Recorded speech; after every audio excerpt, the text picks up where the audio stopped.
نحمده ونصلي على رسوله الکریم اما بعد۔ مجھے افسوس ہے کہ میری علالت کی وجہ سے 2 ہفتوں کا درس میں ناغہ ہوا ہے۔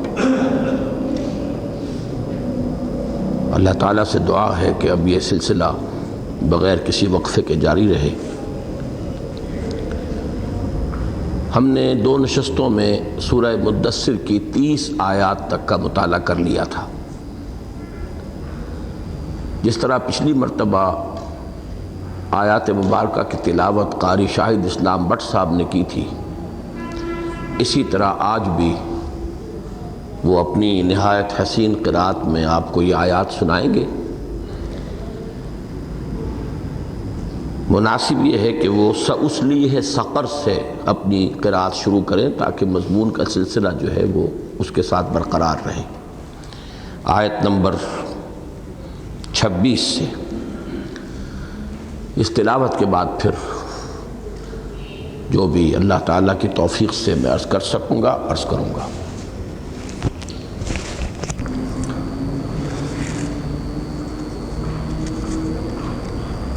اعوذ باللہ من الشیطان الرجیم،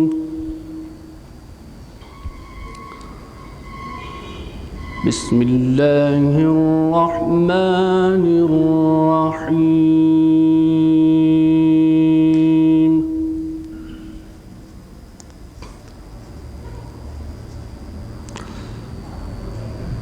سأصليه سقر وما أدراك ما سقر،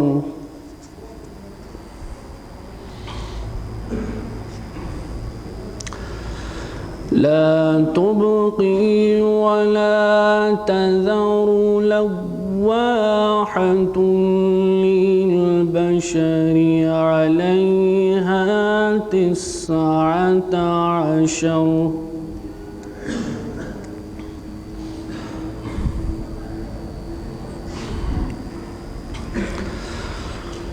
وما جعلنا أصحاب النار إلا ملائكة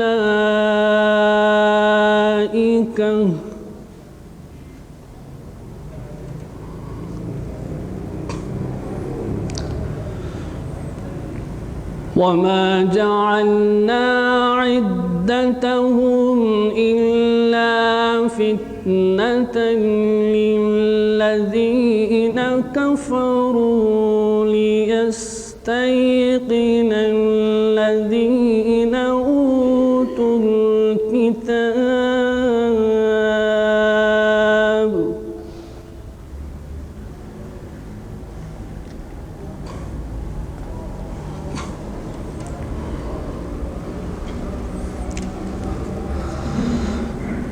ليستيقن الذين أوتوا الكتاب ويزداد الذين آمنوا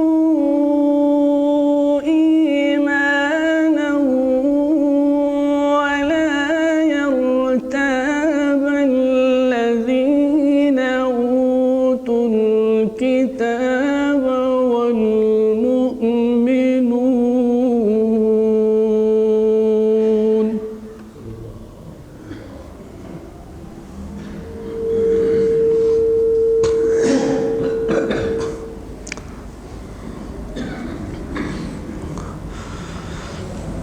ولا يرتاب الذين أوتوا الكتاب والمؤمنون وليقول الذين في قلوبهم مرض والكافرون ماذا أراد الله بهذا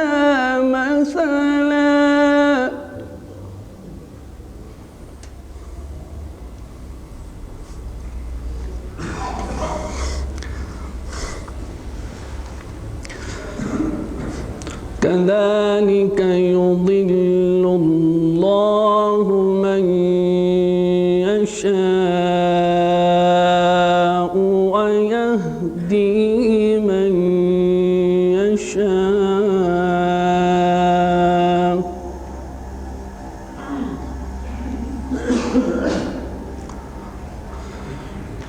وما يعلم جنود ربك إلا هو وما هي إلا ذكرى للبشر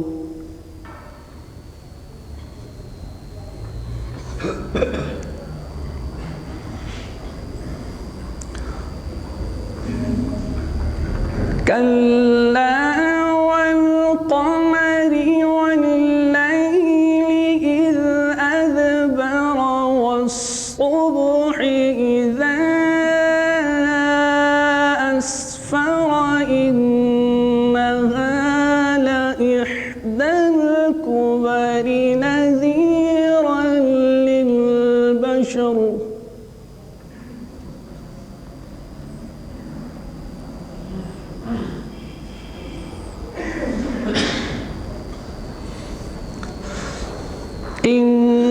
إنها لإحدى الكبر نذيرا للبشر لمن شاء منكم أن يتقدم أو يتأخر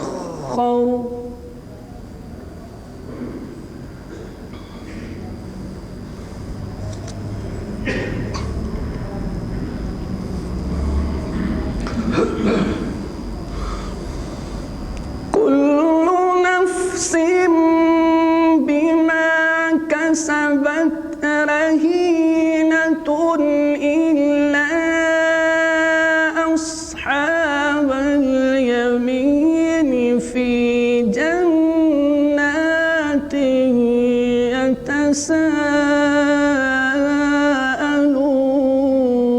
يتساءلون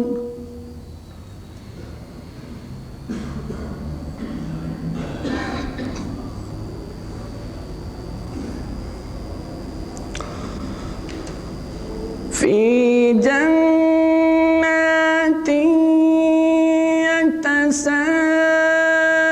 يتساءلون عن المجرمين ما سلككم في سقر قالوا لم نكن من المصلين ولم نكن نطعم المسكين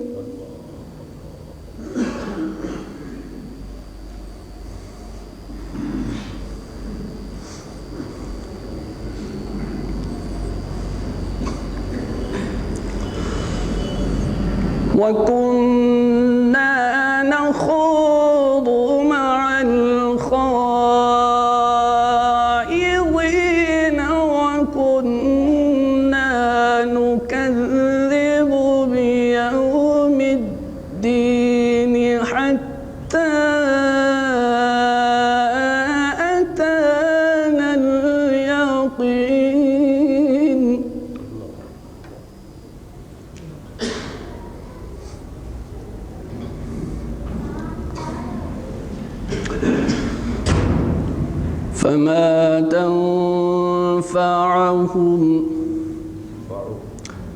فما تنفعهم شفاعة الشافعين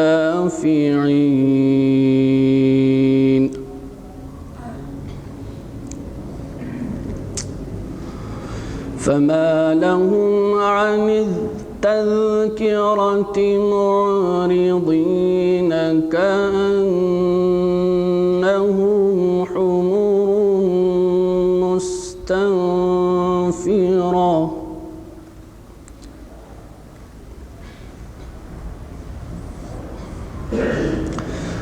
فما لهم عن التذكرة معرضين كأنهم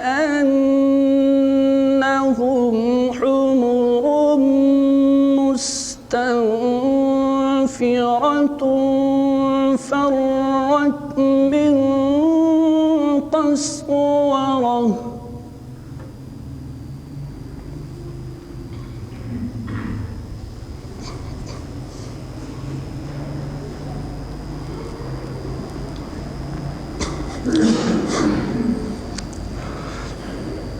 بل يريد كل امرئ منهم أن يؤتى صحفا منشرة كلا بل لا يخافون الآخرة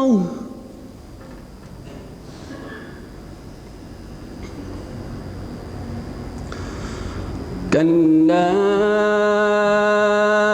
إنه تذكرة فمن شاء ذكره وما يذكرون إلا أن يشاء الله هو أهل التقوى وأهل المغفرة صدق الله العظيم. السلام على عباده الذين اصطفى خصوصاً على افضلهم وخاتم النبيين محمد الامين وعلى آله وصحبه اجمعين. اما بعد فاعوذ بالله من الشیطان الرجیم. بسم اللہ الرحمن الرحیم. رب اشرح لي صدری ويسر لي امری واحلل عقدۃ من لسانی یفقهوا قولی. اللهم ربنا الہمنا رشدنا واعذنا من شرور انفسنا. اللهم ارنا الحق حقا وارزقنا اتباعه وارنا الباطل باطلا وارزقنا اجتنابه. اللهم ربنا زدنا ایمانا وہدا وعلما نافعا وعملا صالحا متقبلا آمین یا رب العالمین.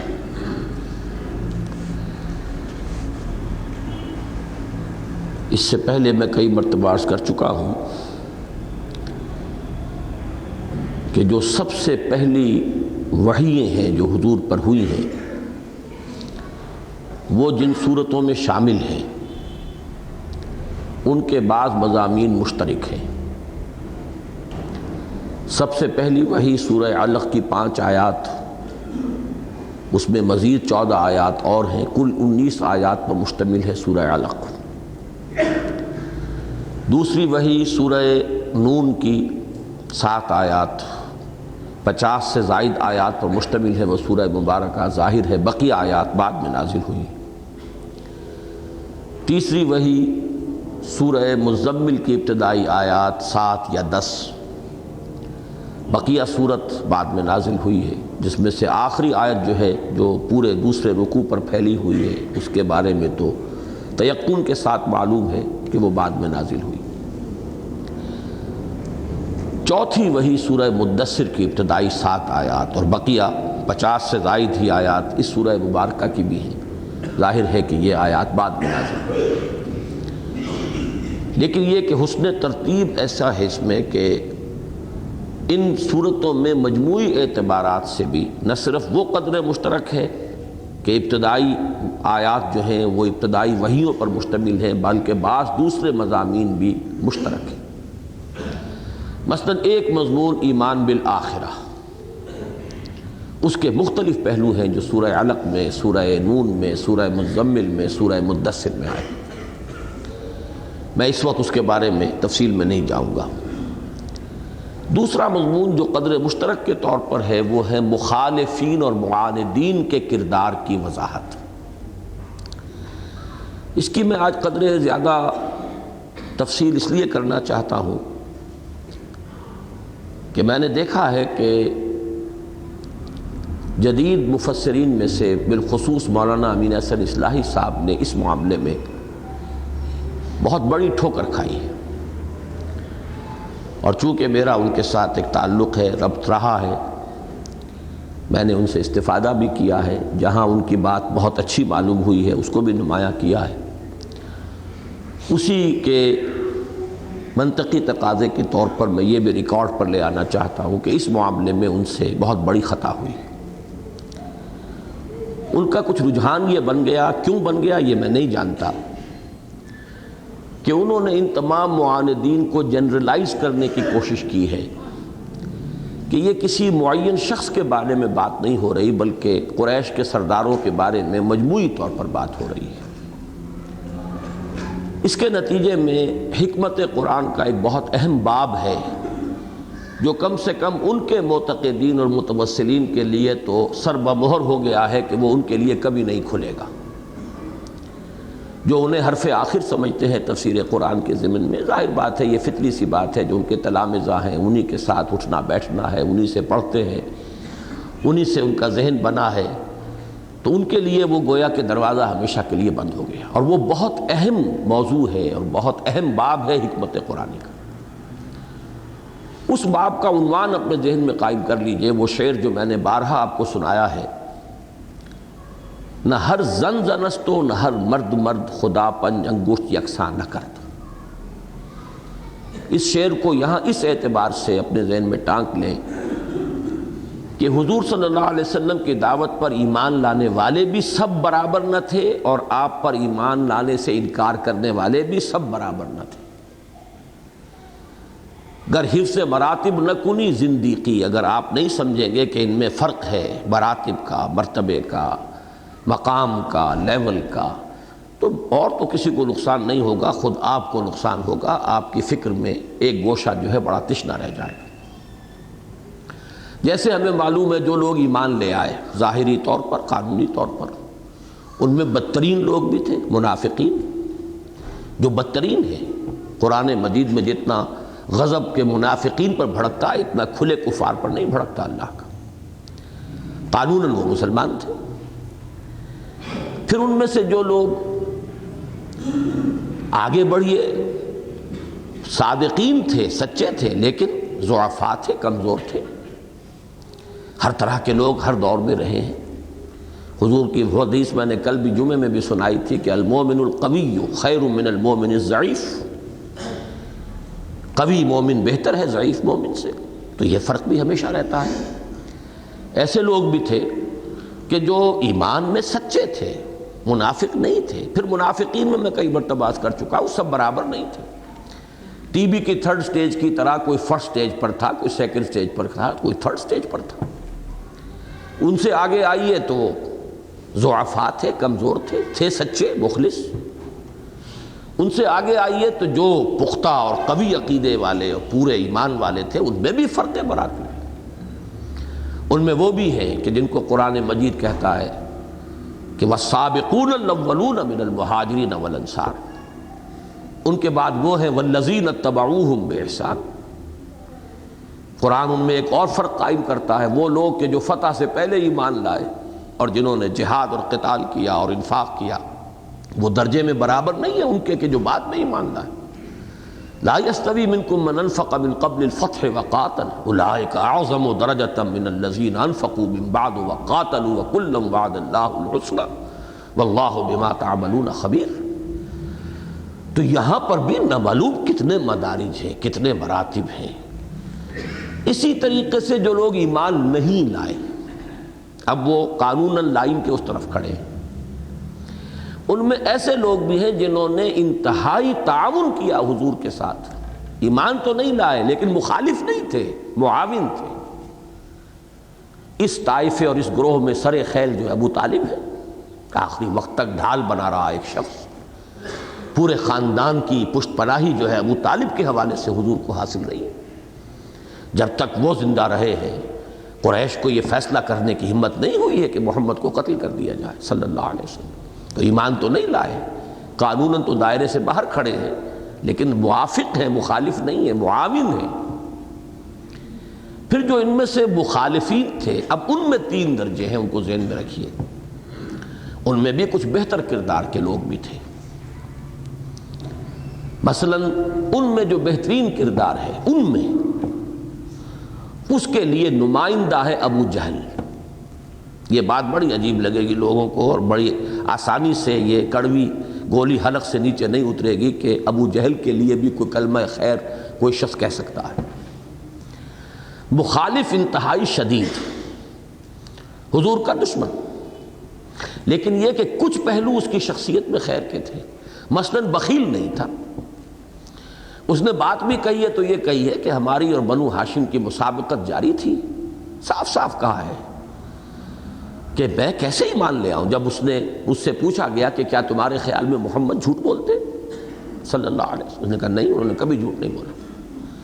اتنی بڑی سچائی کی گواہی دے رہا ہے، دے تو بھی محمد کی صداقت کی گواہی، تو کم سے کم اس معیار پر تو ابو جہل بھی پورا اتر رہا ہے۔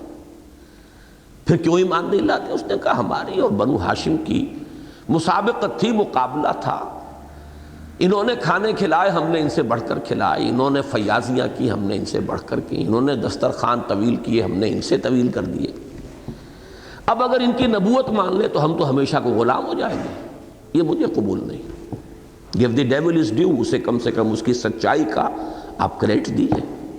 آئیں بائیں شائیں نہیں کیے، اس نے صاف صاف بات کر دی۔ وہ کردار ہے جو سورہ علق میں زیر بحث آیا ہے۔ دوسرا کردار، دوسری انتہا پر بدترین کردار، اب وہ مجھے آج جب سوچ رہا تھا تو ذہن میں آیا تھا، ہماری کولوکیل لینگویج جو ہے یہ مغربی یو پی اور مشرقی پنجاب کی امبالہ ڈویژن کی کولوکیل اردو ایک ہے گھریلو استعمال کی، اس میں کسی چیز کے انتہائی خیر سے خالی ہونے کے لیے ایک مثل ہوتی ہے۔ یعنی یوں سمجھیے کہ فضلے ہیں تو فضلہ گائے کا گوبر جو ہے وہ کسی نہ کسی کام تو آتا ہے، اس کو لیپنے کے کام میں لاتے ہیں، اس کا اپلا بناتے ہیں، جلاتے ہیں، تو فضلے بھی سب برابر نہیں ہیں۔ تو ہماری زبان میں کہا جاتا ہے گو در گو بلی کا گو، نہ لیپنے کا نہ پوتنے کا۔ یوں سمجھیے کہ اس کی بالکل مصداق جو ہے وہ ابو لہب کی شخصیت ہے، بدترین انسان، بزدل بھی تھا، بخیل بھی تھا، خسیس بھی تھا، کمینہ بھی تھا، چور بھی تھا۔ اپنے معاشرے میں وہ چور مشہور تھا، غزال زریں کا چور۔ اس نے بیت اللہ کے بیت المال سے ایک کبھی چڑھایا گیا ہوگا کسی بڑے آدمی نے ایک ہرن، سونے کا بنا ہوا ہرن، وہ چڑھا دیا، وہ اب اس کے خزانے میں تھا، وہاں سے چرا لیا۔ مشہور تھا یہ، جیسے ایک زمانے میں صدر ایوب صاحب کے دور میں ہمارے ہاں ایک صاحب کے نام کے ساتھ لگ گیا تھا چینی چور۔ یہ کچھ شخصیتوں کے ساتھ معاشرے میں، اب وہ صحیح ہوتا ہے غلط ہوتا ہے اس سے بحث نہیں ہے، لیکن یہ کہ لگ جاتا ہے، تو ایسے ہی یہ شخص اپنے معاشرے میں بدنام تھا، یعنی کوئی خیر سرے سے نہیں۔ بزدل اتنا تھا کہ جنگ بدر میں جانے کی ہمت نہیں کر سکا، اپنی جگہ پر 2 مرسنریز بھیج دیے تھے، 2 کرائے کے سپاہی، لو بھائی میری جگہ، یہ پیسے تو تھے اس کے پاس، خود جانے کی ہمت نہیں کر سکا۔ اس کا تقابل کیجئے ابو جہل سے کہ ڈٹ کر مقابلے میں آیا، اپنی جان دی ہے ایک نظام باطل کے لیے، باطل عقائد کے لیے، لیکن یہ کہ جس طرف بھی تھا کھل کر تھا، صاف تھا، کھلم کھلا تھا، بدل و جان تھا، اس کے اندر کوئی منافقت اس پہلو سے نہیں تھی، سیدھا سیدھا کھلم کھلا۔ ان دونوں کا کے درمیان اب یہ جو دوسری شخصیت ہے جو میں نے دوسری انتہا کی بتائی، اس پر پورے قرآن مجید میں آپ کو معلوم ہے کہ پوری ایک سورت ایک شخص کے کردار پر ہے۔ تبت یدا ابی لہب وتب ما اغنی عنہ مالہ وما کسب سیصلی نارا ذات لہب وامرأتہ حمالۃ الحطب فی جیدہا حبل من مسد۔ اللہ کا غضب جو بھڑک رہا ہے، اس آیت کا تو صوتی آہنگ ہی ایسا ہے کہ لرزا دینے والا، تو اس پر ایک درمیان کا کردار ہوتا ہے۔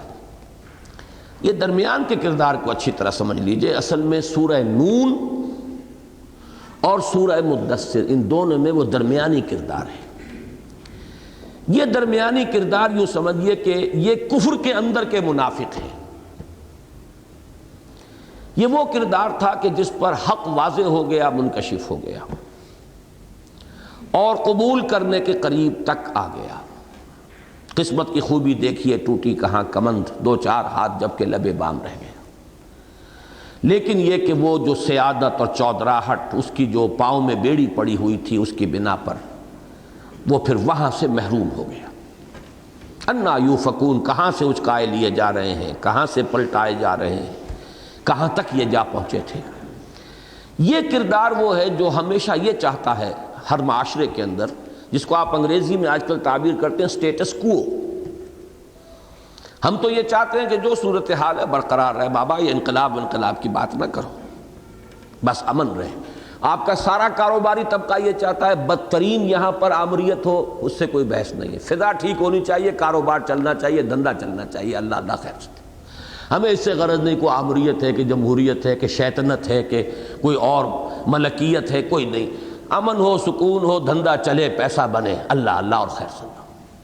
یہ جو مہاجنی ذہنیت ہے جو ہر وقت مصلحت کو پیش نظر رکھتی ہے، ان کو اصل میں سب سے زیادہ تکلیف اس سے ہوتی تھی کہ یہ جو پولرائزیشن ہو رہی ہے یہ ہمارے لیے مصیبت بن جائے گی، ایک وقت میں ہمیں بھی طے کرنا پڑے گا یا ادھر یا ادھر۔ اور اس وقت انسان کے لیے ظاہر بات ہے کہ خود منافقین کا کردار بھی تو یہی تھا، لا الہ ہؤلاء ولا الہ ہؤلاء۔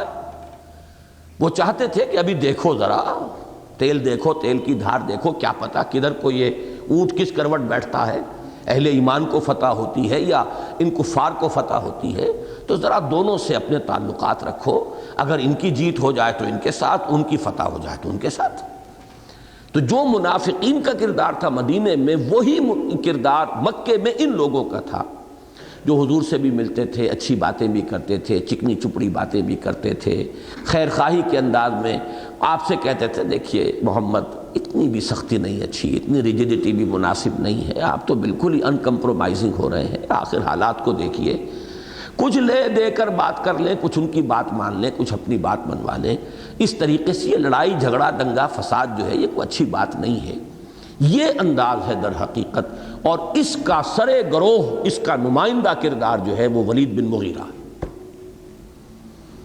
جو یہاں تک پہنچ گیا کہ نہیں محمد کاہن نہیں ہے، نہیں محمد شاعر نہیں ہے، نہیں محمد جھوٹے نہیں ہیں، ساری چیزیں وہ کرتا جا رہا۔ ایک جگہ پر آ کر آخری سوال ہوا پھر کیا ہے؟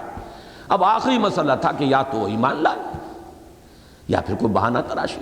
تو دیکھیے کتنا نقشہ کھینچا ہے، انہو فکر وقدر فقتل کیف قدر ثم قتل کیف قدر ثم نظر ثم عبس وبصر ثم ادبر واستکبر فقال ان ھذا الا سحر یوسر ان ھذا الا قول البشر سأصلیہ سقر وما ادراک ما سقر لا تبقی ولا تذر۔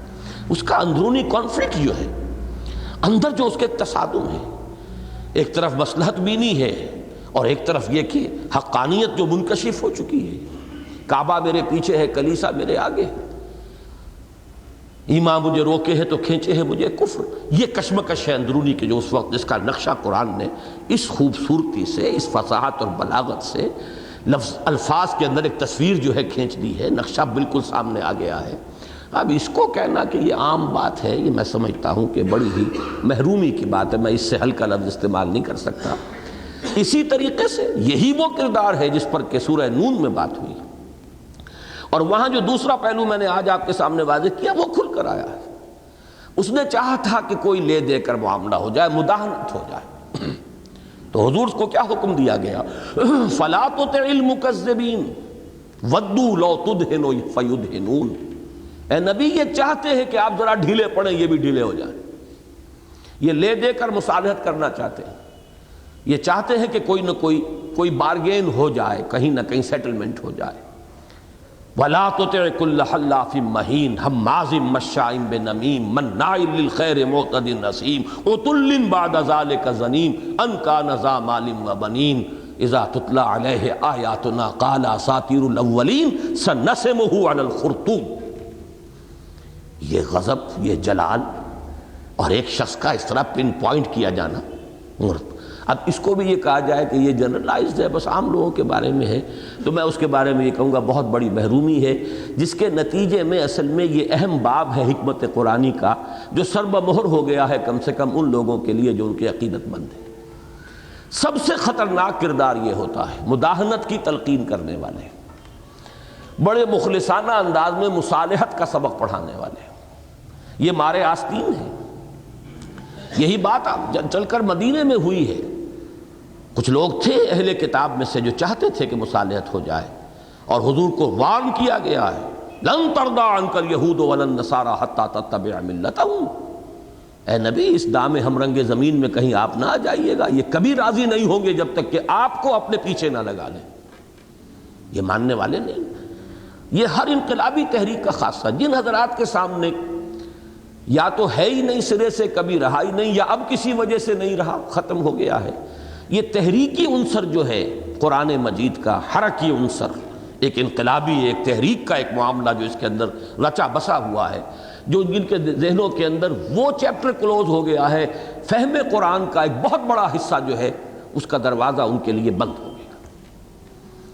تو یہ اچھی طرح سمجھ لیجئے کہ یہ کردار وہ ہے. بدترین کردار ابو لہب، بہترین کردار. اس پر تو تفصیلی گفتگو اس وقت تو بس ہضم کر لیجئے اسے کسی طریقے سے.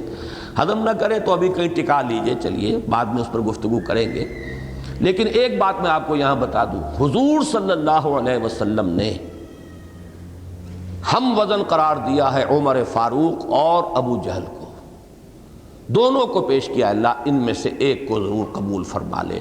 تو کوئی تو شخصیت کے اندر مشابہت ہے، کوئی وجہ.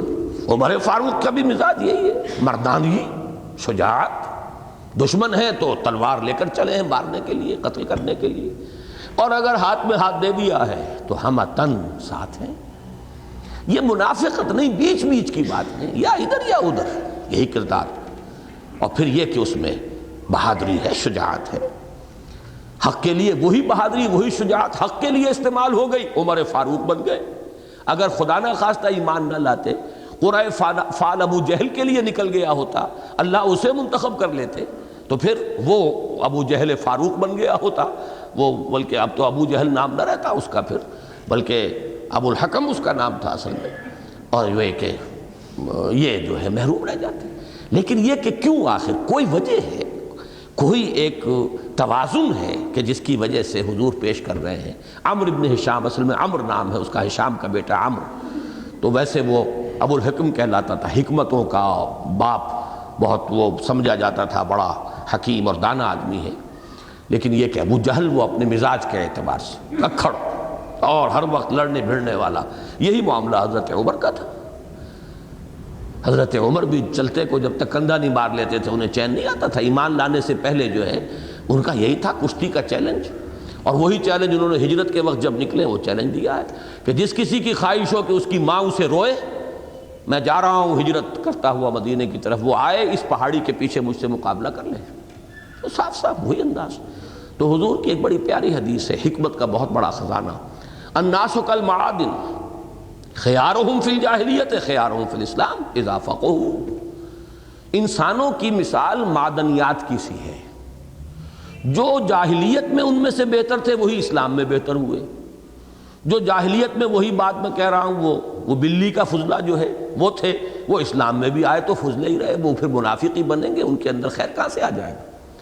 سونے کی اور ہوگی، آپ اس کو صاف کریں گے سونا بن جائے گا. چاندی کی اور ہے تو چاندی بنے گا. اگر لوہے کی ہے تو لوہا ہی بنے گا، سونا کیسے بن جائے گا.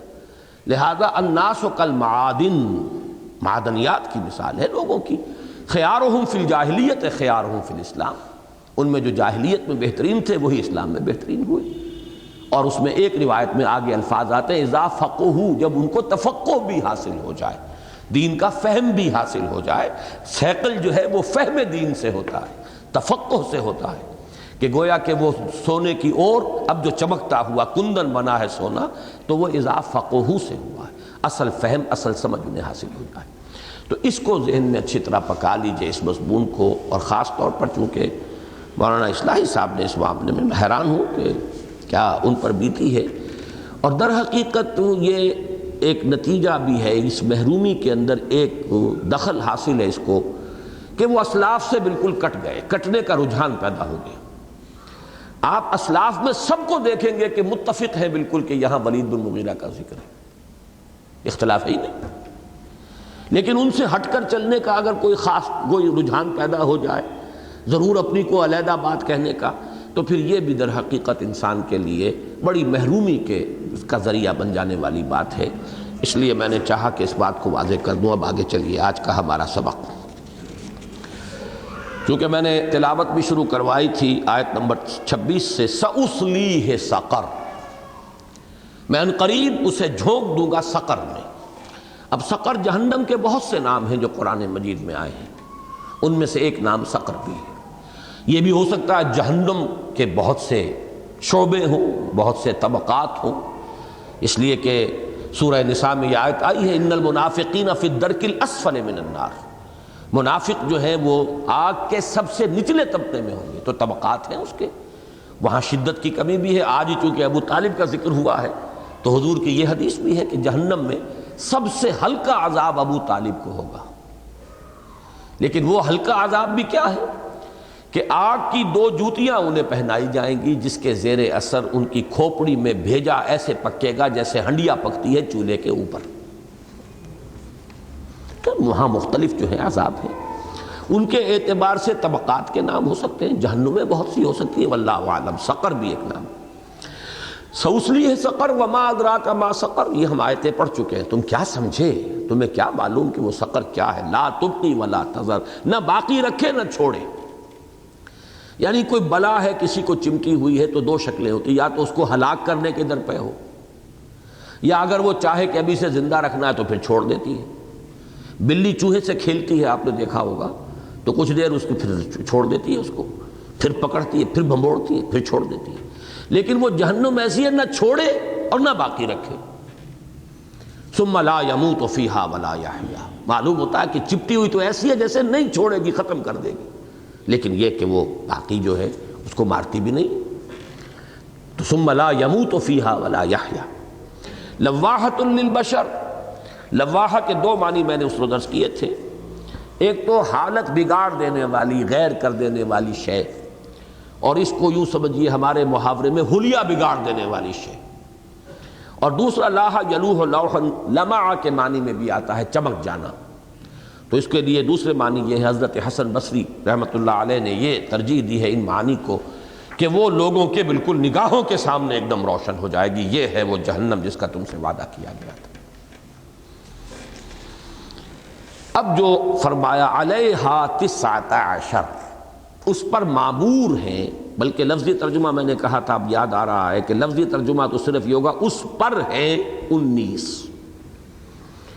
مراد کیا ہے اس میں؟ اگر ہم درمیان میں خانہ پوری کریں گے کہ اس پر معمور ہیں 19 سرہنگ ہیں، 19 پہرے دار ہیں، 19 داروغہ ہیں، 19 دربان ہیں، یا 19 سردار ہیں، ہر سردار کے ساتھ ہزاروں کی ہو سکتا ہے کہ ریجمنٹ ہو، لیکن یہ کہ 19 کا ایک عدد یہاں پر آیا ہے بہت اختصار کے ساتھ، علیہا 19۔ یہاں تک تو یہ سورہ مبارکہ ایک خاص ردم سے چلی آ رہی ہے۔ اگلی آیت جو ہے 31 نمبر، یہ اس کے مزاج سے بہت ہٹ کر ہے، اپنے مضامین کے اعتبار سے، الفاظ کے اعتبار سے۔ پھر یہ کہ آپ ذہن میں نقشہ قائم کر لیجئے، میرے اس مصحف میں 12 سطروں میں 30 آیتیں آئی ہیں، اور یہ اکیلی آیت جو ہے جو یہاں سے شروع ہو رہی ہے یہ 6 سطروں میں ہے، گویا کہ 15 آیات کے مساوی ہے اس صورت کے حجم کے اعتبار سے یہ ایک آیت جو آ رہی ہے۔ ایک تو مشابہت پیدا ہو گئی اس سے سورہ مزمل سے، جوڑا ہے نا، اس میں بھی 19 آیات وہ اپنے خاص ردم پر چلی آ رہی ہیں، خاص آہنگ ہے، لیکن یہ کہ پھر 20ویں آیت جس پر کہ دوسرا رکوع مشتمل ہے، یا جیسے کہ حضرت عبداللہ ابن عباس رضی اللہ تعالیٰ عنہما کا میں نے ایک قول آپ کو بتایا کہ وہ انہیں 2 آیتیں سمجھتے ہیں، تو بہرحال وہ اتنی طویل۔ اسی طریقے سے یہاں بھی ہم دیکھ رہے ہیں کہ ایک آیت انتہائی طویل ہے، اور اس صورت کی ایوریج جو ہے 15 آیتوں کے مساوی ایک آیت ہے۔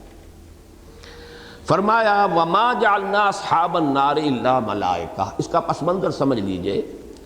جب یہ آیت اتری 19 پر، اس پر معمور ہے 19، تو اس کا استہزاء شروع ہوا بہت زوردار انداز میں، بڑا ٹھٹھا لگا۔ اچھا جی بس 19؟ مختلف واقعات مفسرین نے مختلف روایات دی ہیں۔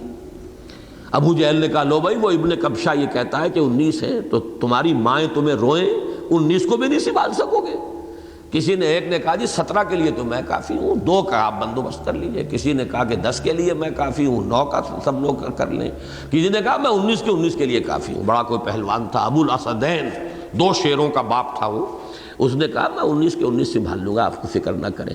تو کیا ڈراوا خط کیا ہے، 19 ہے کل۔ تو یہ جو استہزاء اور تمسخر اور مذاق اڑنا شروع ہوا اس پر، اب یہ ہے در حقیقت پس منظر میں کیفیت، اس کے ساتھ اب یہ آیت نازل ہو رہی ہے۔ وما جعلنا اصحاب النار الا ملائکہ۔ اول تو یہ کہ اس کے بارے میں یہ تو یقین کے ساتھ معلوم ہو گیا کہ یہ اس کے ساتھ نازل نہیں ہو سکتی۔ وہ تو جب استہزاء ہوا، تمسخر ہوا، مذاق اڑا، تبھی تو اس کے لیے ایک یوں سمجھیے کہ اوکیزن، ایک موقع بنا کے اس کی وضاحت کی جائے۔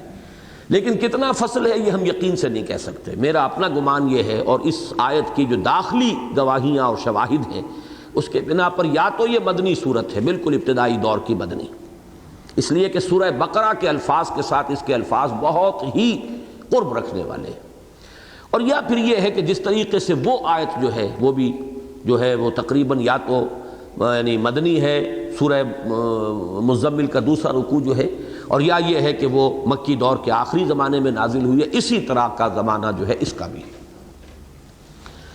وما جعلنا اصحاب النار الا ملائکہ، پہلی نفی تو یہ کی گئی کہ ہوش میں آؤ، یہ انسان نہیں ہے تمہاری طرح کے اس گوشت پوست کے بنے ہوئے انسان جن سے کشتی کرنے کا، اور جن میں سے 19 کے 19 یا 17 یا 10 کو ایک آدمی سنبھالنے کے قابل جو اپنے آپ کا اعلان کر رہا ہے۔ وما جعلنا اصحاب النار الا ملائکہ، اصحاب النار سے مراد ہے یعنی آگ پر معمور جو ہیں کارندے، آگ والے سے مراد جہنمی نہیں معاذ اللہ، بلکہ یہ کہ جو وہاں معمور ہیں، ہم نے انہیں بنایا ہے فرشتہ، وہ فرشتے ہیں وہاں پر معمور، اللہ کی فوج جو ہے وہ فرشتوں پر مشتمل ہے، وہ انسانوں پر نہیں ہے۔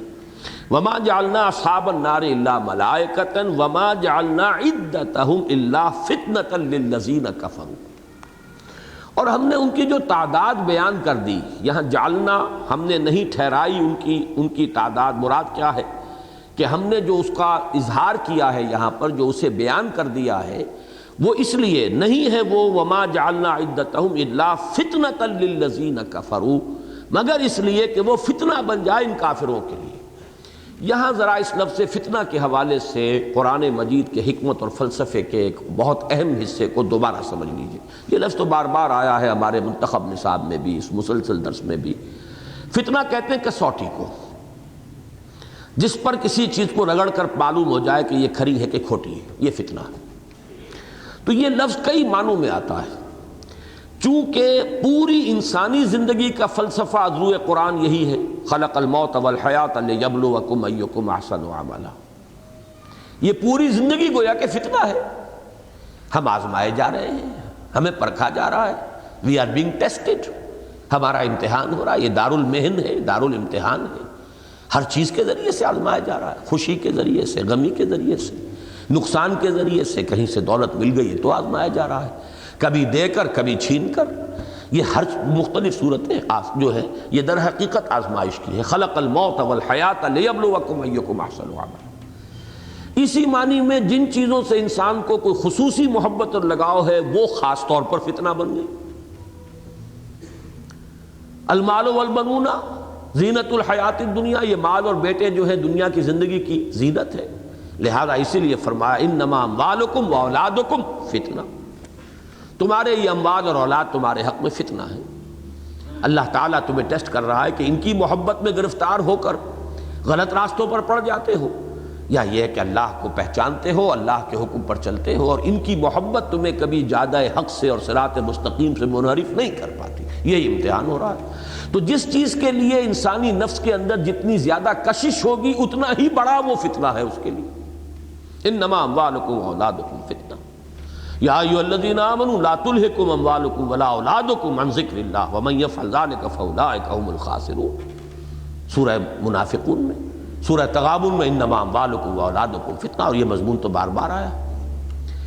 اسی طریقے سے جب کہیں راہ حق پر چلتے ہوئے تکلیفیں آتی ہیں، مصیبتیں آتی ہیں، پرسیکیوشن ہے، تشدد ہے، جیلیں ہیں، پھانسی ہے، یہ سب سے بڑا فتنہ ہو گیا، یہ فتنہ ہے۔ ان الذین فتنوا المؤمنین والمؤمنات ثم لم یتوبوا فلہم عذاب جہنم ولہم عذاب الحریق.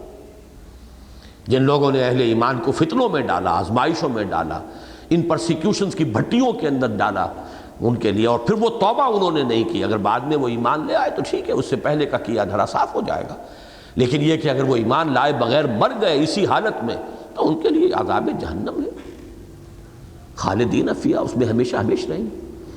اب اس سے اگلی چوتھی بات میں آپ سے عرض کر رہا ہوں کہ قرآن مجید میں ایک فلسفہ یہ بھی ہے کہ اللہ تعالیٰ اہل ایمان کی آزمائش کے لیے اور جو اہل خباثت ہیں ان کے خبث کے پورے طور پر ظاہر کرنے کے لیے خصوصی صورتیں بھی پیدا کرتا ہے فتنے میں ڈالنے کے لیے، تاکہ جن کے اندر کھوٹ ہے وہ کھوٹ نمایاں ہو کر اوپر آ جائے. کھوٹ بھی اندر چھپا رہا تو وہ سزا کے مستحق کیسے ہوگے؟ کسی شخص کا اپنی خباثت کے متناسب سزا کا مستوجب ہونا اس پر منحصر ہے کہ اس کی خباثت ظاہر ہو. اگر ایسے حالات پیدا ہی نہیں ہوتے کہ جس سے اس کی خباثت بتمام و کمال ظاہر ہو سکے تو سزا کا مستحق کیسے ہوگا؟ یہ ہے اصل میں وہ باریک نقطہ فلسفہ قرآن مجید کی حکمت کا ایک اہم نقطہ، اور یہ ذرا خفی جو پہلو ہے حکمت قرآنی کے ان میں سے ہے کہ اللہ تعالیٰ کی یہ بھی سنت ہے کہ وہ ایسی صورت پیدا کرتا ہے کہ جس سے خباثت جہاں ہے وہ خوب کھل کر واضح ہو جائے، جہاں گندگی ہے وہ گندگی پوری طرح نمایاں ہو جائے، جن کے اندر بدنیتی ہے ان کی بدنیتی پر اگر کوئی پردے پڑے ہوئے تو پردے چاک ہو جائیں، بدنیتی بالکل واضح ہو جائے. اس کے لیے ضربہ سلام جو ہے اس مضمون کے لیے قرآن مجید میں وہ سورہ انعام کی آیت ہے. سورہ انعام کا ایک بہت بڑا مضمون یہ ہے، اور اس پر بھی جو سورہ انعام کے شروع کے حصے میں آیت آئی ہے وہ ضربہ سلام ہے قرآن کا، اس موضوع پر چوٹی ہے. وہ یہ کہ لوگ مطالبہ کرتے تھے کہ معجزہ دکھائیے، فلاں معجزہ دکھائیے، فلاں معجزہ دکھائیے، اور بڑھ چڑھ کر وہ کہتے تھے اپنے عوام کو دھوکہ دینے کے لیے قریش کے جو سردار اور چودھری تھے کہ خدا کی قسم ہم تو جاننا چاہتے ہیں آپ اگر واقعی اللہ کے رسول ہیں تو آپ معجزہ دکھائیے جیسے موسیٰ نے دکھایا تھا، معجزہ دکھائیے جیسے عیسیٰ نے دکھایا تھا، اس طرح کا معجزہ دکھائیے، ہم فوراً ہی مان لے آئیں گے. ہمیں آخر حق سے کیا ہمیں قد ہے، ہمیں کیا بغض ہے، ہم تو حق کے طالب ہیں، لیکن یہ کہ معجزہ تو دکھائیں اس طرح کا.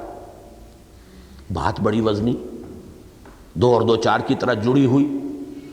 وہ جو اقبال کا شعر ہے کہ محکوم ہے بیگانہ اخلاص و مروت، ہر چند کے منطق کی دلیلوں میں ہے چالاک. منطق کی دلیل تو بالکل صحیح ہے بھئی، آپ دعویٰ کر رہے ہیں کہ آپ رسول ہیں، اسی سلسلے کی ایک کڑی ہے جس سلسلے کی کڑی موسیٰ تھے، عیسیٰ تھے، اونٹ تھے، صالح تھے. صالح نے ایک سموچی اونٹنی جو ہے وہ ایک چٹان میں سے برآمد کر دی تھی کہ نہیں؟ آپ کوئی ہمیں یہاں پہ فوراً چشمہ جاری کر کے دکھا دیجیے. آخر موسیٰ کے ہاتھ کا عصا جو ہے سانپ بنتا تھا کہ نہیں بنتا تھا؟ آپ بھی کوئی ایسا کام کر کے دکھائیے. آپ ہم پر کتاب لے کر نازل ہو، آسمان سے اترتے ہوئے نظر آئے، ہم مان لیں گے. یہ ساری بات سورہ بنی اسرائیل کے اندر آئی ہے. وَقَالُوا لَن نُؤْمِنَ لَكَ حَتَّى تَفْجُرَ لَنَا مِنَ الْأَرْضِ يَنبُوعًا أَوْ تَكُونَ لَكَ جَنَّةٌ مِّن نَخِيلٍ وَعِنَبٍ فَتُفَجِّرَ الْأَنْهَارَ خِلَالَهَا تَفْجِيرًا اور تسقط السماء كما زعمت علينا كسفا. یہ او تکون لک جنت او زخرف، کوئی محل بن جائے آپ کے لیے سونے چاندی کا، یا یہ کہ یہاں پر کوئی چشمہ برآمد ہو جائے، یہاں ایک باغ آپ لہلہاتا ہوا کھجوروں کے درختوں کا اور انگوروں کی بیلوں کا فوراً مکے کے اندر پیدا کر دیجئے، یا یہ او ترقا فی السماء، یا آسمان میں چڑھ کے دکھائیں آپ ہمیں. وَلَن نُؤْمِنَ لِرُقِيِّكَ، اور صرف چڑھنے کو بھی نہیں مانیں گے، حَتَّى تُنَزِّلَ عَلَيْنَا كِتَابًا نَقْرَؤُهُ، جب تک کہ آپ خود وہ کتاب نازل نہ کریں ہم پر جس کو ہم خود پڑھ لیں اور ہاتھ لگا لیں ہاں کتاب ہے، یہ ہماری آنکھوں کے اوپر کوئی آپ نے نظر بندی نہیں کر دی ہے ہماری. یہ مطالبے تھے. دوسری طرف حضور سے اللہ تعالیٰ فرما رہا ہے نبی ایسا معجزہ ہم نے نہیں دکھانا. وہ دور گزر گیا، وہ انسان کے عہد طفولیت کا دور تھا ذہنی اور فکری اعتبار سے، جبکہ اس طرح کی ہم چیزیں دکھاتے تھے. اب جسے ماننا ہے عقل کی آنکھ سے دیکھے اور مانے، نہیں ماننا دفع ہو جائے. یہ معجزہ ہم نہیں دکھائیں گے، اس نوعیت کا معجزہ ہم نہیں دکھائیں گے.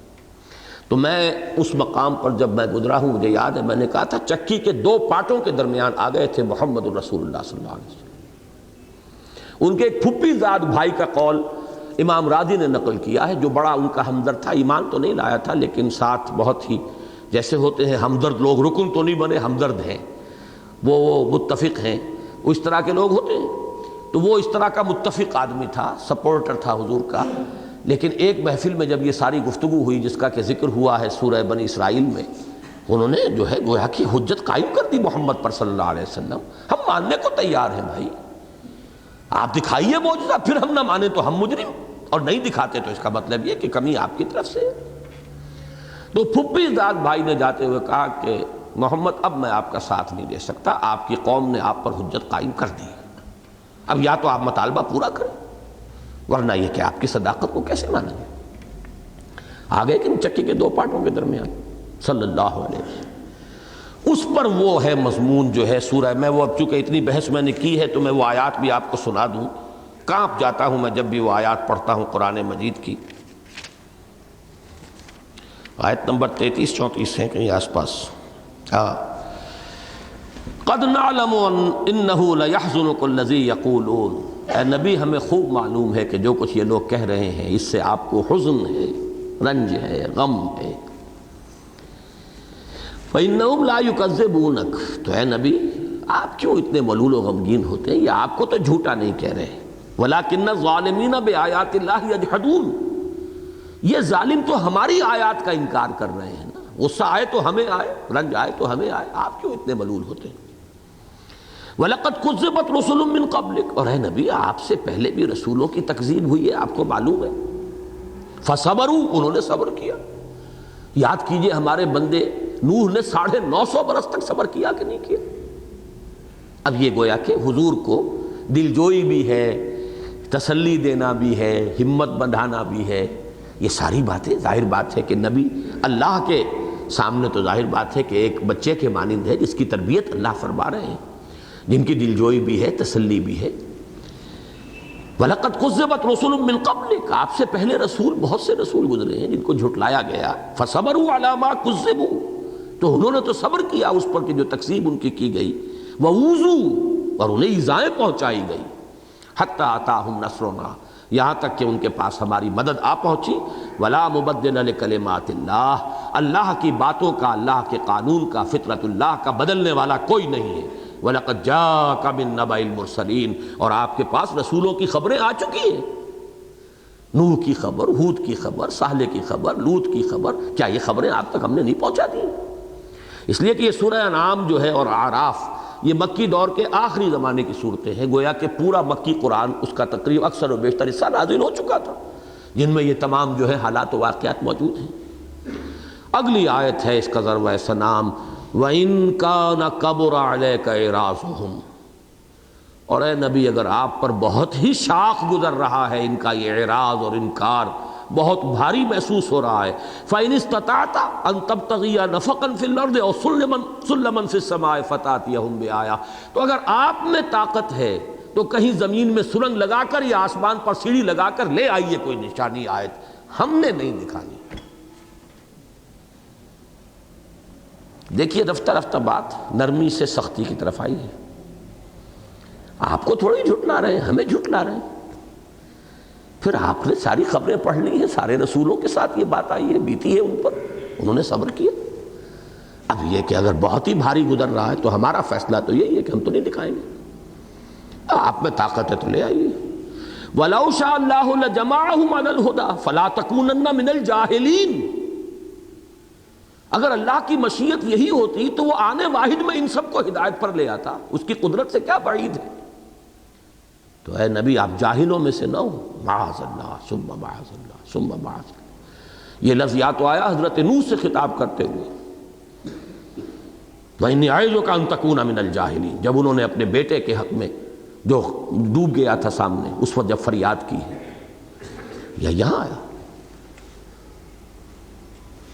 انما یستجیب الذین یسمعون، دعوت قبول وہی کریں گے، لبیک وہی کہیں گے جو سنتے ہیں۔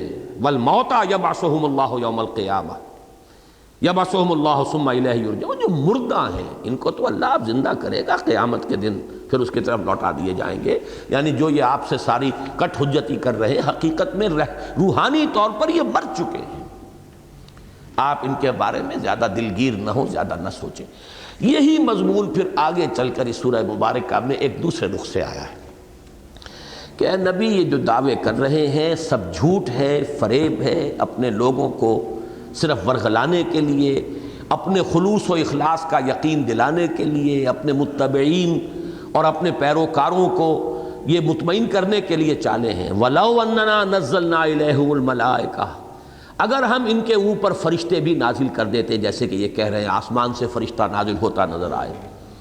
وَكَلَّمَهُمُ الْمَوْتَى، اگر ان سے مردے بھی بات کرتے قبر سے اٹھ کر آ کر کہ یہ محمد حق پر ہیں، صحیح ہیں۔ وَحَشَرْنَا عَلَيْهِمْ كُلَّ شَيْءٍ قُبُلًا، ان کے سامنے ہر شے ہم لے آتے، ان کے بالکل بالمقابل کھڑا کر دیتے۔ مَا كَانُوا لِيُؤْمِنُوا إِلَّا أَن يَشَاءَ اللَّهُ وَلَٰكِنَّ أَكْثَرَهُمْ يَجْهَلُونَ، تب بھی یہ ایمان لانے والے نہیں تھے سوائے ان کے کہ جن کے لیے اللہ ہی کا فیصلہ ہو، اور ان کی اکثریت جو ہے جاہل جہالت پر اتری ہوئی ہے، ضد پر، ہٹ پر۔ اب یہ آیت ہے جس کے لیے میں نے یہ ساری آپ کو یہ پورا پس منظر بتایا۔ وَكَذَلِكَ جَعَلْنَا لِكُلِّ نَبِيٍّ عَدُوًّا شَيَاطِينَ الْإِنسِ وَالْجِنِّ، اور اسی طرح تو ہم نے ہر نبی کے لیے دشمن بنا کر اٹھایا شیاطین کو، جنوں میں سے بھی انسانوں میں سے بھی ہم نے اٹھایا ہے۔ کیوں اٹھایا ہے؟ تاکہ حق کا حق ہونا واضح ہو جائے، باطل کا باطل ہونا واضح ہو جائے۔ کشمکش ہوگی تو بات چلے گی نا، بھٹی میں وہ تپایا جائے گا تو پتہ چلے گا کھوٹ کتنا ہے کتنا نہیں ہے، اس میں سچائی کتنی ہے اور کھوٹ کتنا ہے۔ یہ بھٹی ہی اگر نہیں پوری طریقے سے گرم ہوتی، نہیں تپتی، تو کیسے پتہ چلے گا؟ کھوٹ بھی رہ جائے گا اور کھرا بھی رہ جائے گا۔ تو یہ تو ہم بھٹی دہکاتے ہیں، خود دہکاتے ہیں۔ ذرا الفاظ نوٹ، وَكَذَلِكَ جَعَلْنَا لِكُلِّ نَبِيٍّ عَدُوًّا شَيَاطِينَ الْإِنسِ وَالْجِنِّ يُوحِي بَعْضُهُمْ إِلَىٰ بَعْضٍ زُخْرَفَ الْقَوْلِ غُرُورًا، ایک دوسرے کو وحی کرتے رہتے ہیں، بڑے ملمح شدہ باتیں، بڑی خوش اچھی دل کو لگنے والی باتیں، ایک دوسرے کو سپورٹ کرتے رہتے ہیں اسی کفر پر، ایک دوسرے کی تائید کرتے رہتے ہیں۔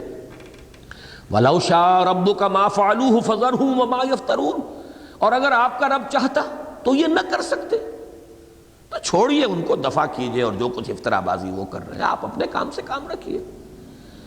وَلِتَصْغَىٰ إِلَيْهِ أَفْئِدَةُ الَّذِينَ لَا يُؤْمِنُونَ بِالْآخِرَةِ، یہ سب کچھ اس لیے ہے، دیکھیں جس کو پولرائزیشن کہتے ہیں، دو الیکٹروڈز ہیں، بجلی کا کرنٹ چل رہا ہے، ایک آئنز ادھر جائیں گے ایک ادھر جائیں گے، وہ کرنٹ ہی نہ ہو تو وہ گڑبڑ رہیں گے۔ اب ایک طرف حق کا الیکٹروڈ ہے محمد الرسول اللہ صلی اللہ علیہ وسلم اور قرآن مجید کی آیات بینات، ایک طرف یہ باطل شیاطین جن و انس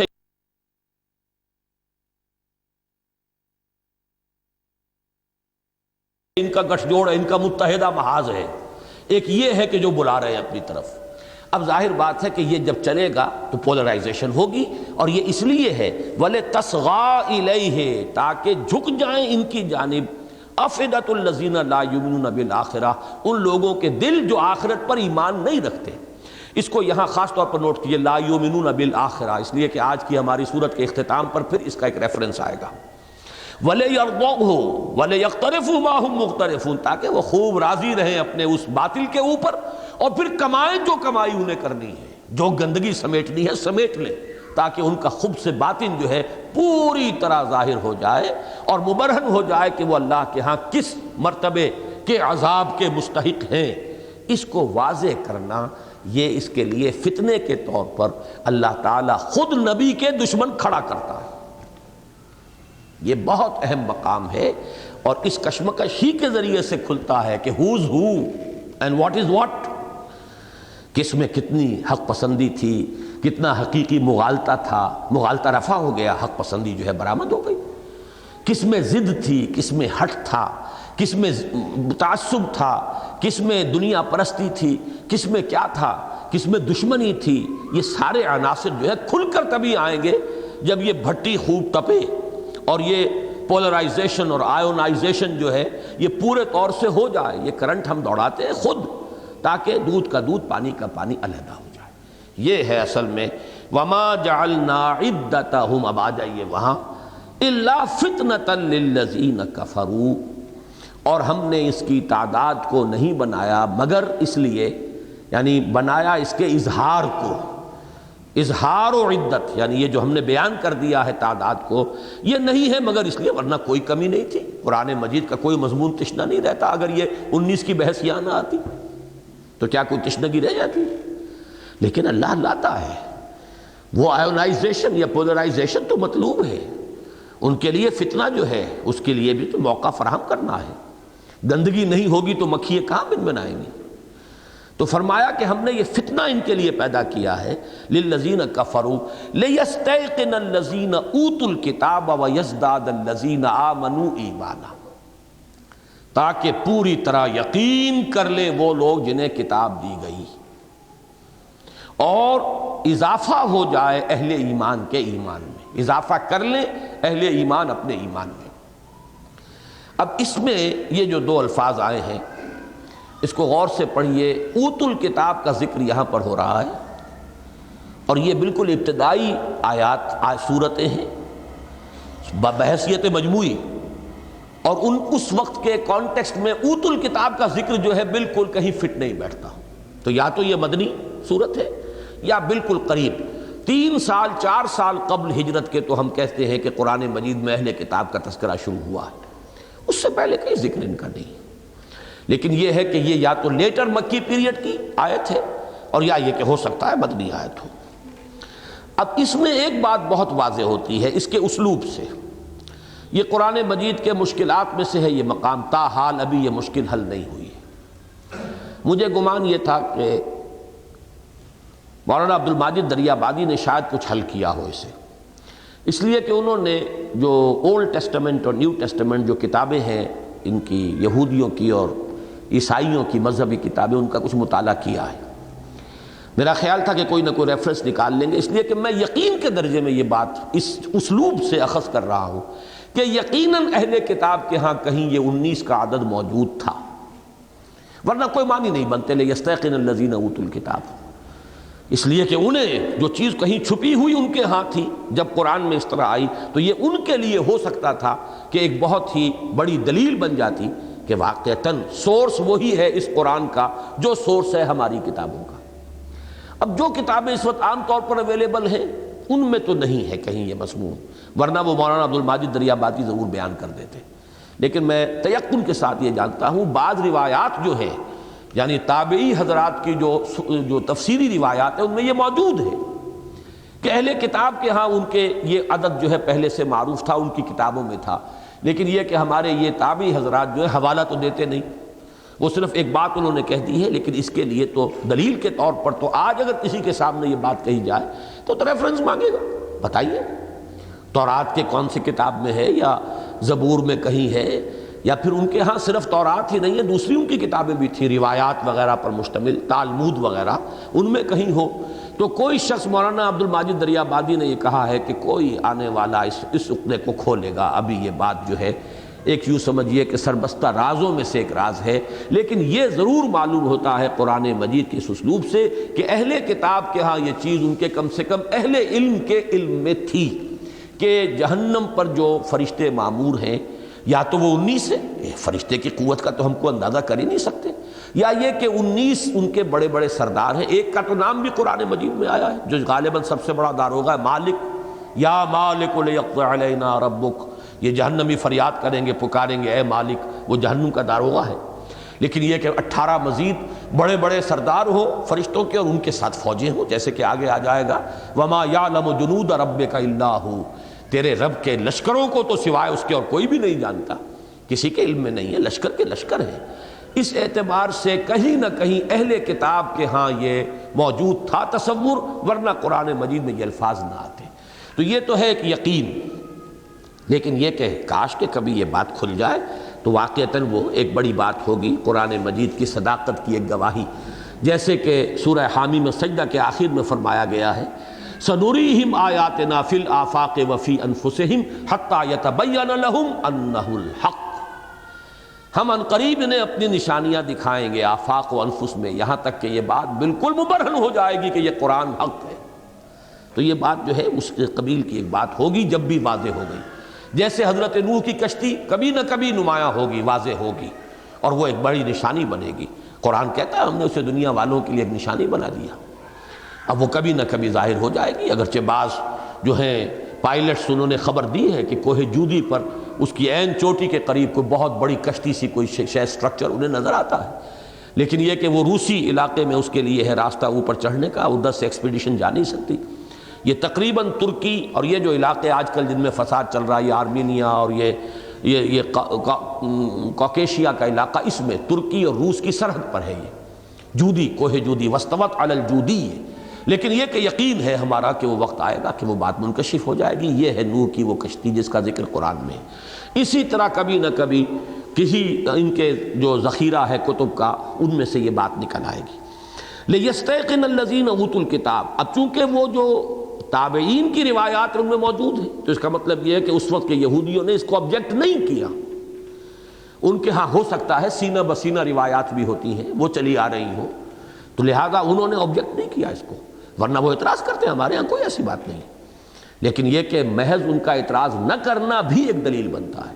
مکے والوں کے لیے تو فتنہ بن گیا، وہ انہوں نے جو بھی استہزاء کیا، تمسخر کیا، مذاق اڑایا، لیکن یہ کہ اہل کتاب کی طرف سے اس پر کوئی مورچہ لگا ہوا ہمارے علم میں نہیں۔ وَيَزْدَادَ الَّذِينَ آمَنُوا ایمانا، اور اہل ایمان کا اپنے ایمان میں اضافہ کریں گے، اس لیے کہ اہل ایمان کے ایمان کا جو دار و مدار ہے وہ اس کے ایک ایک حرف کے معنی کو صحیح طور پر جان لینے پر نہیں ہے۔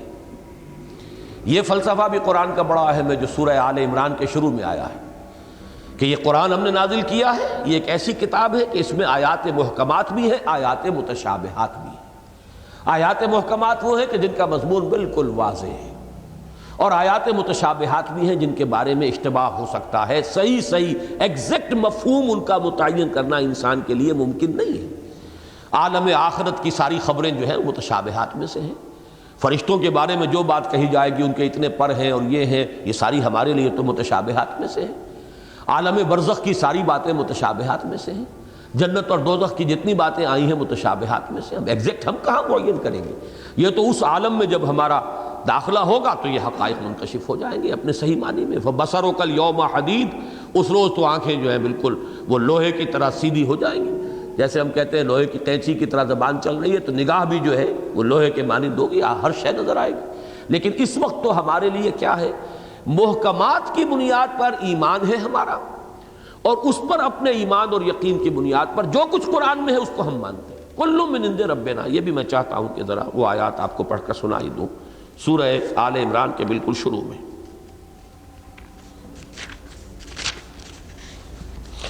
هو الذی انزل علیک الکتاب منہ آیات محکمات ہن ام الکتاب واخر متشابہات، وہی ہے جس نے کہ نازل فرمائی ہے محمد صلی اللہ علیہ وسلم آپ پر یہ کتاب جس میں آیات محکمات بھی ہیں جو اصل جڑ ہے، بنیاد ہے، اساس ہے اس کتاب کی، واخر متشابہات، اور دوسری کچھ آیات ہیں جو متشابہات ہیں جن کے مفہوم کے تعین میں اشتباہ ہو سکتا ہے۔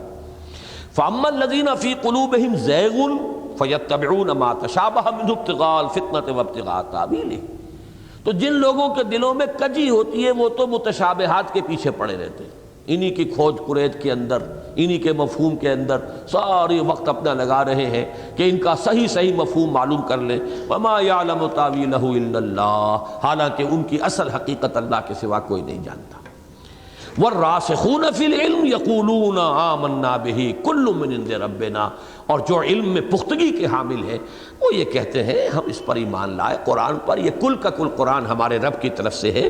وَمَا يَذَّكَّرُ إِلَّا أُولُو الْأَلْبَابِ، لیکن یہ تذکر اور یہ اس حقیقت تک پہنچ جانا یہ صرف انہی کے لیے ممکن ہے جو اولو الالباب ہیں، ہوش مند ہیں، عقل مند ہیں، جن کے دلوں میں ذرا بھی ٹیڑھ ہے وہ ادھر جائیں گے اور اس کجی کی تلاش میں لگے رہیں گے۔ تو اہل ایمان کا معاملہ تو یہ 19 ہو، 19,000 ہو، 19 لاکھ ہو، 19 کروڑ ہو، وہ ہمیں اس سے کیا بحث ہے؟ ہمیں یہ خبر دی گئی ہے سقر ہے، جہنم ہے، اور اس کا ایک لمحہ جو ہے اس میں بسر ہو جانا وہ بھی قیامت ہے۔ اس کا جتنا خوف ہوگا، جتنا مسئولیت کا احساس ہوگا، بس یہ اس کا حاصل ہے۔ باقی یہ کہ اس کے بارے میں کھود کرید جو ہے وہ اہل ایمان کا کام ہی نہیں۔ تو اہل ایمان کے تو ایمان میں اضافہ ہی ہوتا رہے گا، جو مومنین صادقین ہیں، اور جو اہل کتاب ہیں ان کے بارے میں فرمایا انہیں بھی یقین حاصل ہو جائے گا، جس کا میں نتیجہ یہ نکال رہا ہوں کہ لازماً ان کے ہاں یہ تصور موجود تھا۔ ولا یرتاب الذین اوتوا الکتاب والمؤمنون، اور نہ شک میں مبتلا ہوں نہ وہ جنہیں کتاب دی گئی تھی اور نہ اہل ایمان. یہ ریب اور شک ان کے قریب نہیں آئے گا.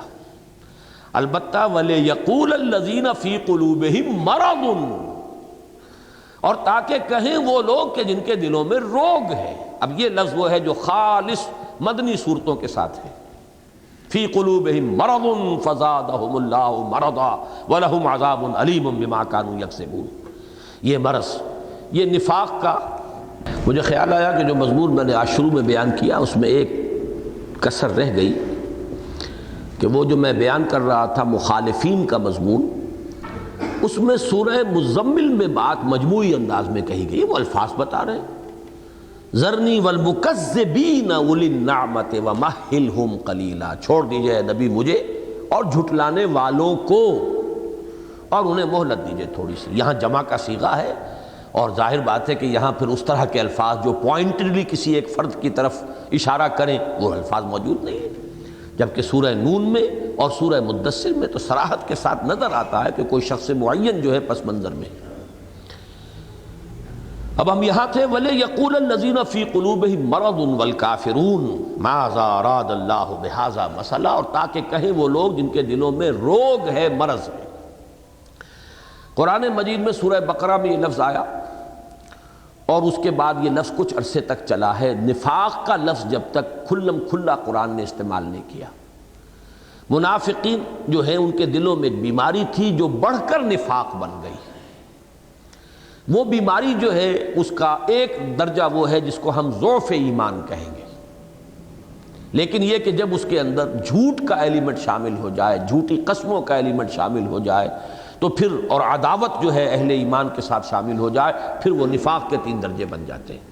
تو قرآن مجید نے بہت دیر تک منافقین کے نفاق کا پردہ چاک نہیں کیا، بلکہ ان کو افہام و تفہیم کے انداز میں متنبہ کرنے کی کوشش کی ہے کہ اپنے اندر جھانکو اور متنبہ ہو جاؤ کہ تمہارے اندر یہ روگ ہے، اس روگ کا علاج کر لو، اس سے پہلے کہ یہ بڑھ کر ایک ایسی شکل اختیار کر لے کہ جو تمہیں جہنم کے سب سے نچلے طبقے میں پہنچا دے. تو یہ لفظ بھی در حقیقت مکی صورتوں کے ساتھ مناسبت نہیں رکھتا بلکہ مدنی صورتوں کے مضمون سے مناسبت رکھتا ہے. وَلِيَقُولَ الَّذِينَ فِي قُلُوبِهِم مَرَضٌ وَالْكَافِرُونَ، اور تاکہ کہیں وہ لوگ کہ جن کے دلوں میں روگ ہے اور کافر، ماذا اراد اللہ بہذا مسئلہ، کیا ارادہ فرمایا اللہ نے اس مثال کے ذریعے سے، کیوں بیان کیا، کیا ضرورت تھی، یہ 19 کا عدد نہیں لاتے، کیا ضرورت تھی اس کی. اب یہاں سے ان کا وہ تشکک اور ریب جو ہے وہ ظاہر ہونا شروع ہوا. اور اس کو جیسا کہ میں پورا فلسفہ سورہ انعام کے حوالے سے بیان کر چکا ہوں، اللہ تو چاہتا ہے جو اندر ہے وہ باہر آ جائے، اس لیے کہ وہ عذاب یا ثواب کا مستحق شخص بنے گا اپنے ظاہر کے بنیاد پر، کہ جب کہ اس کی خباثت ظاہر ہو جائے، جب کہ اس کے اندر خیر جو ہے وہ بھی نمایاں ہو کر سامنے آ جائے. تو اللہ یہ چاہتا ہے کہ ان کا یہ خبث باطن ظاہر ہو. وَلِيَقُولَ الَّذِينَ فِي قُلُوبِهِم مَرَضٌ وَالْكَافِرُونَ مَاذَا أَرَادَ اللَّهُ بِهَذَا مَثَلًا كَذَلِكَ يُضِلُّ اللَّهُ مَن يَشَاءُ وَيَهْدِي مَن يَشَاءُ. اسی طرح اللہ تعالیٰ گمراہ کر دیتا ہے جس کو چاہتا ہے اور ہدایت دیتا ہے جس کو چاہتا ہے. اب دیکھیے یہ الفاظ بھی سورہ بقرہ کے 3 رکوع کے الفاظ ہیں.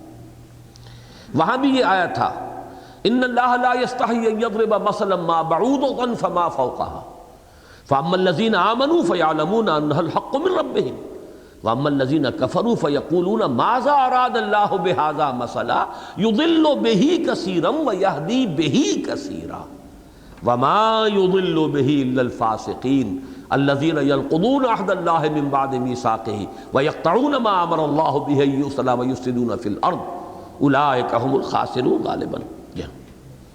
تو یہ فلسفہ پورا کھل کر وہاں آیا ہے، یعنی اس مضمون کے لیے وہ ایک اس کے لیے مشابہت کے لیے ذہن میں رکھیے یہ سورہ بقرہ کے 3 رکوع کا نصف ثانی جو ہے، نصف آخر، اس میں اللہ تعالیٰ گمراہ کرتا ہے.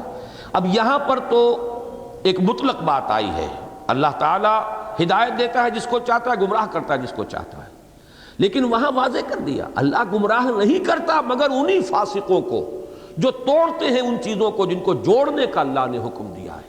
یعنی اللہ کا یہ اختیار تو مطلق ہے، جسے چاہے وہ ہدایت دے دے، جسے چاہے وہ گمراہ کر دے. طاقت اس کی، قدرت، وہ تو ہر شے پر حاوی ہے، لیکن یہ کہ وہ کرتا کیا ہے؟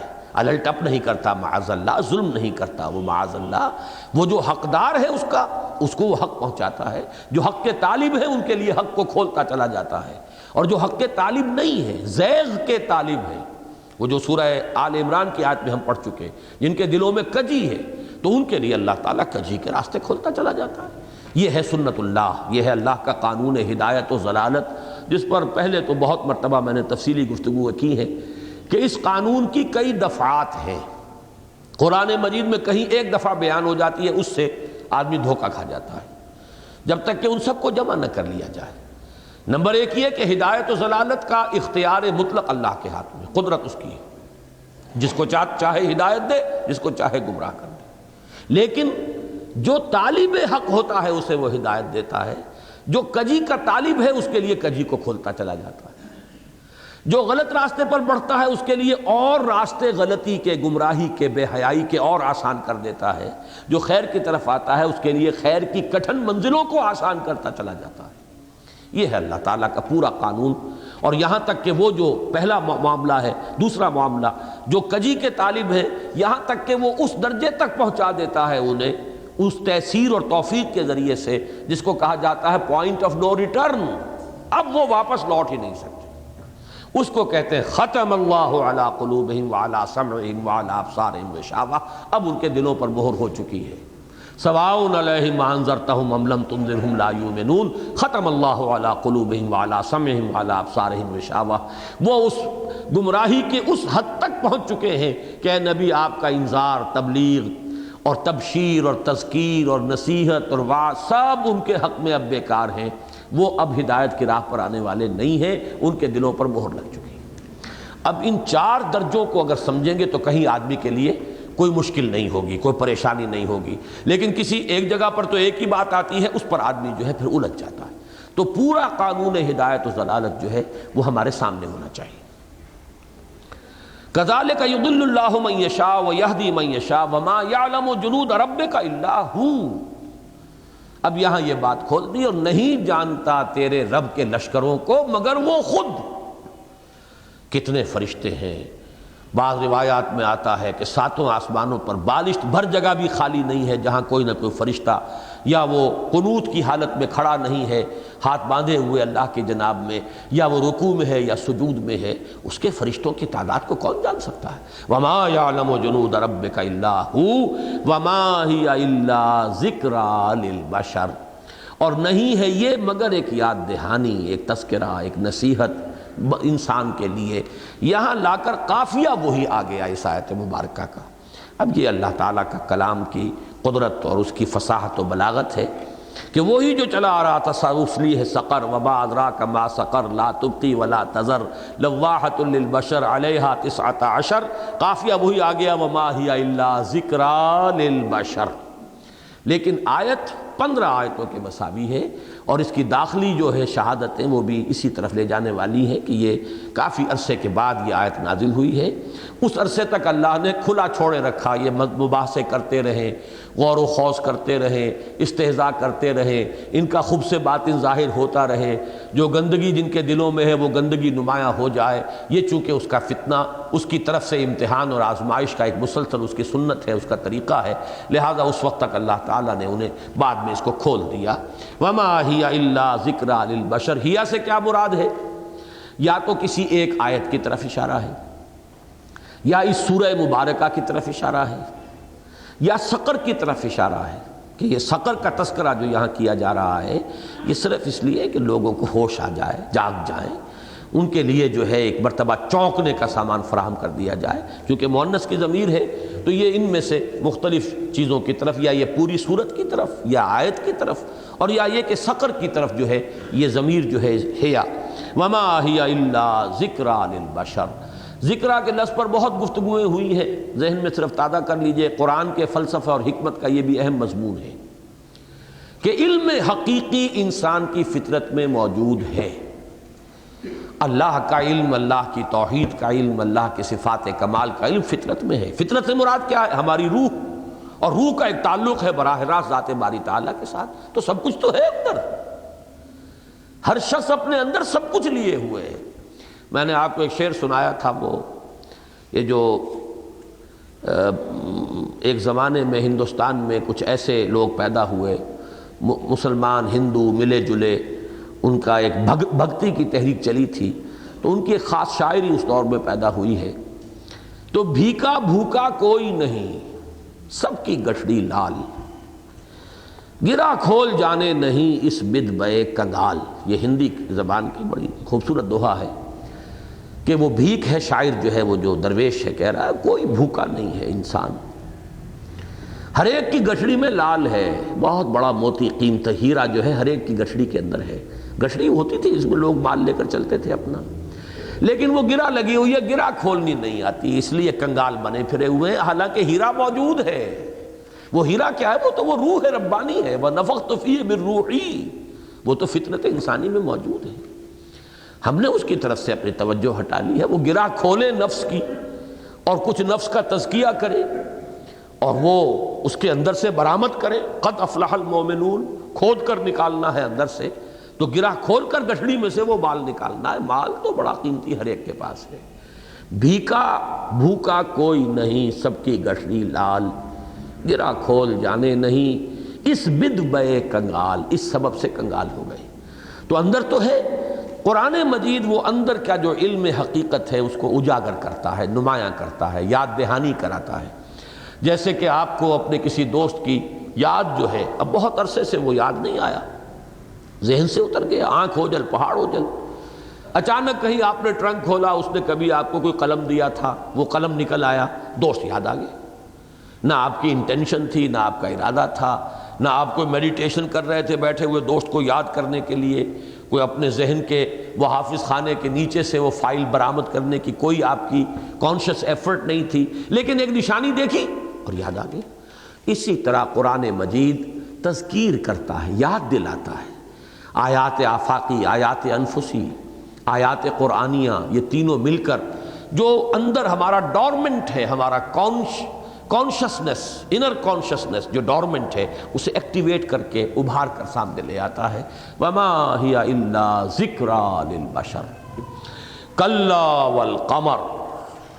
اب یہ پھر اسی رنگ میں صورت چل رہی ہے جو شروع کی 30 آیتیں تھیں، درمیان میں یہ بہت بڑا ایک آ گیا تھا معاملہ، لیکن اس کے ضمن میں ایک بڑی اہم حقیقت تھی جو مجھے بیان کرنی ہے، غالباً درس ہمارا آج اسی تک رہ سکے گا۔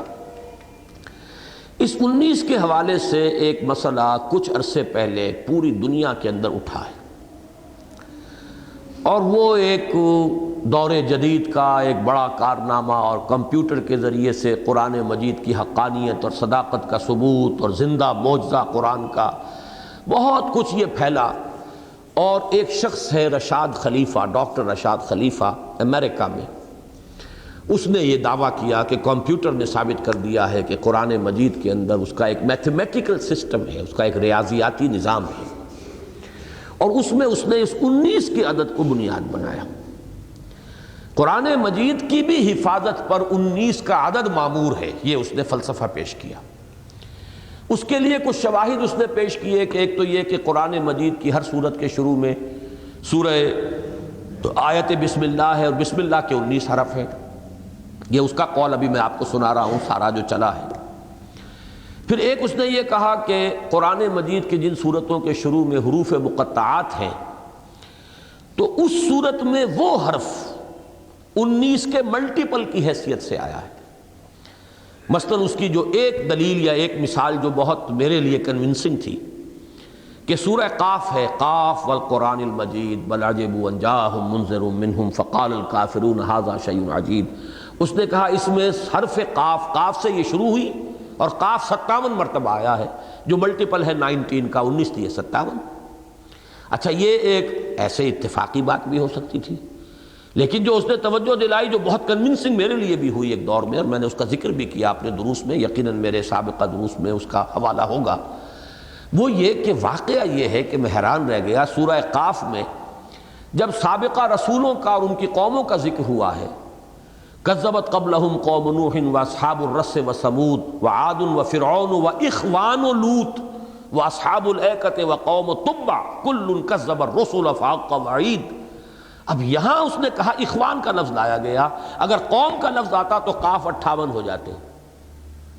پورے قرآن مجید میں حضرت لوط جن کی طرف بھیجے گئے تھے ان کے لیے اخوان کا لفظ کہیں نہیں آیا، قوم کا لفظ آیا ہے۔ اس صورت میں وہاں قوم کے لفظ سے ڈیویٹ کر کے وَإِخْوَانُ لُوط وَأَصْحَابُ الْأَيْكَةِ وَقَوْمُ تُبَّعٍ، اگر وہاں پر بھی قوم کا لفظ آتا تو قاف وہاں پر 58 ہو جاتے، وہ اصول جو ہے میتھمیٹیکل ٹوٹ جاتا۔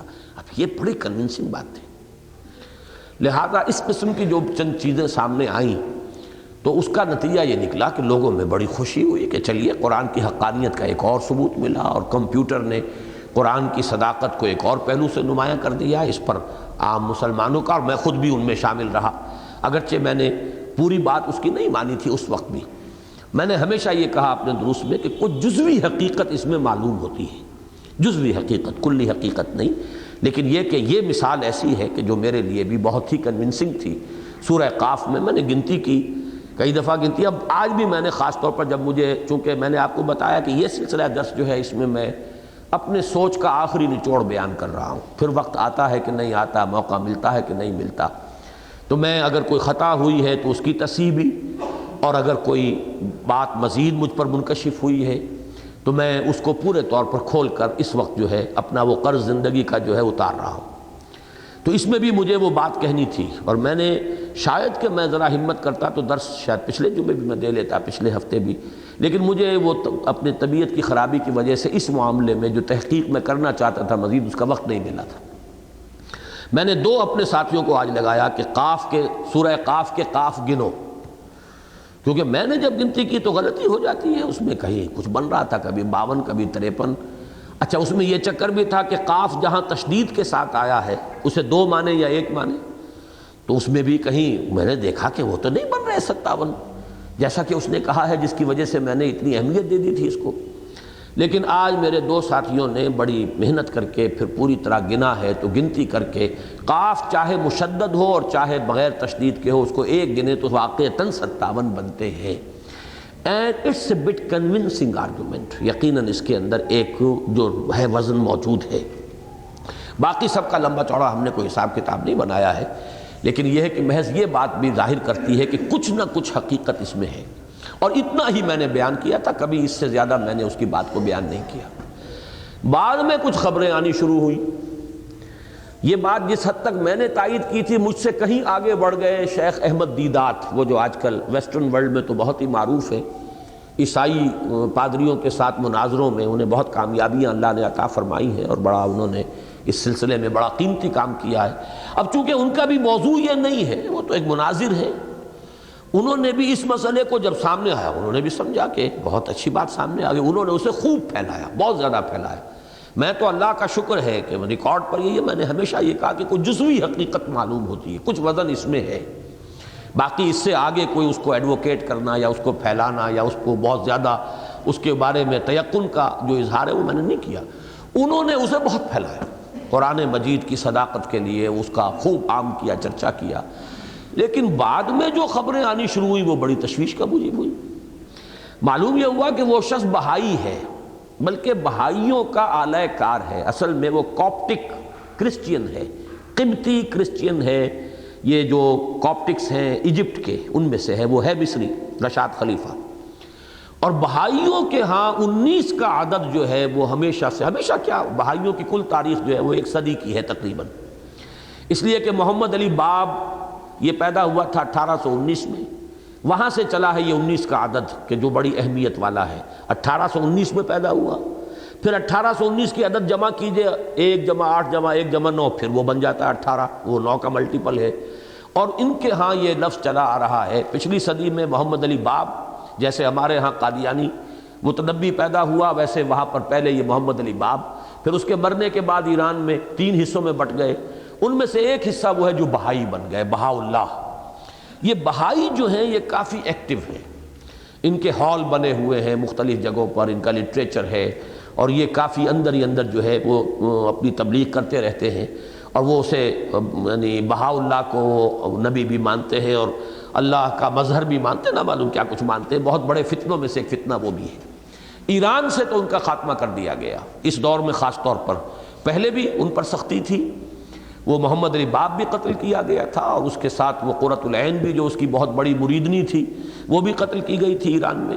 لیکن یہ کہ باقی وہ سلسلہ اندر ہی اندر خفیہ وہاں چل رہا تھا۔ لیکن یہ جو انقلاب آیا تھا یہاں ایران میں خمینی صاحب کا، اس کے بعد سے تو ان کے اوپر بڑی شدید وہاں پر جو ہے وہ پرسیکیوشن ہوئی، اور یہ سب بھاگ کر پاکستان آ گئے۔ بہت ان کی بڑی تعداد جو ہے پاکستان میں وہ ان ایرانیوں میں، وہ ایرانی نما قسم کے لوگ جو کہیں بڑے بڑے مکان اور فلیٹس لے کے رہ رہے ہیں، ان میں بڑی تعداد بہائیوں کی ہے جو وہاں سے جان بچا کر بھاگ کر آئے۔ ان بہائیوں کے ہاں 19 کا عدد جو ہے یہ ایک مقدس عدد ہے، اور در حقیقت انہوں نے یہ سارا کا سارا چکر چلایا، اور اس کے ذریعے سے مسلمانوں تک رسائی حاصل کرنا، ان کے دلوں میں اپنے لیے جگہ پیدا کرنا۔ انہوں نے قرآن کی حقانیت ثابت کر دی اور ظاہر کر دیا، اور اس کے ذریعے سے پھر اپنی اس فتنہ کی جو تحریک ہے اس کو بڑھانا، یہ پیش نظر ہے۔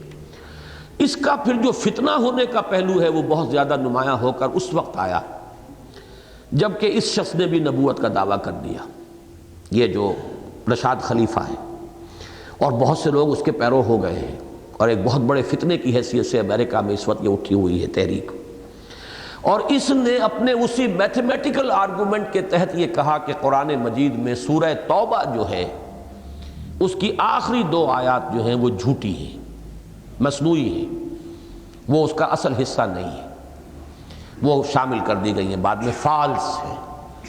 اس کے لیے اس نے جو اپنے ثبوت میں جو اس نے ایک بنایا وہ یہ ہے کہ اس نے یہ الفاظ جو ہے رسول، انفس، رحیم، تولو، اللہ، الہ، رب اور عرش، یہ 8 الفاظ جو ہے ان کی گنتی دی ہے کہ اگر ان دونوں آیتوں کو نکال دیا جائے تو ان کی تعداد 19 کا ملٹیپل بن جاتی ہے، اور ان دونوں کو شامل کیا جائے تو پھر اس میں جو الفاظ آ گئے ہیں اللہ، رب، رسول، اس کے نتیجے میں وہ جو ڈسٹرب ہو جاتا ہے میتھمیٹیکل سسٹم، اور پھر وہ 19 کا ملٹیپل نہیں رہتا۔ لہذا ثابت ہوا کہ یہ 2 آیتیں جو ہیں فالس ہیں، اور یہ قرآن مجید کی آیتیں نہیں ہیں، یہ بعد میں الحاق کر دیا گیا ہے۔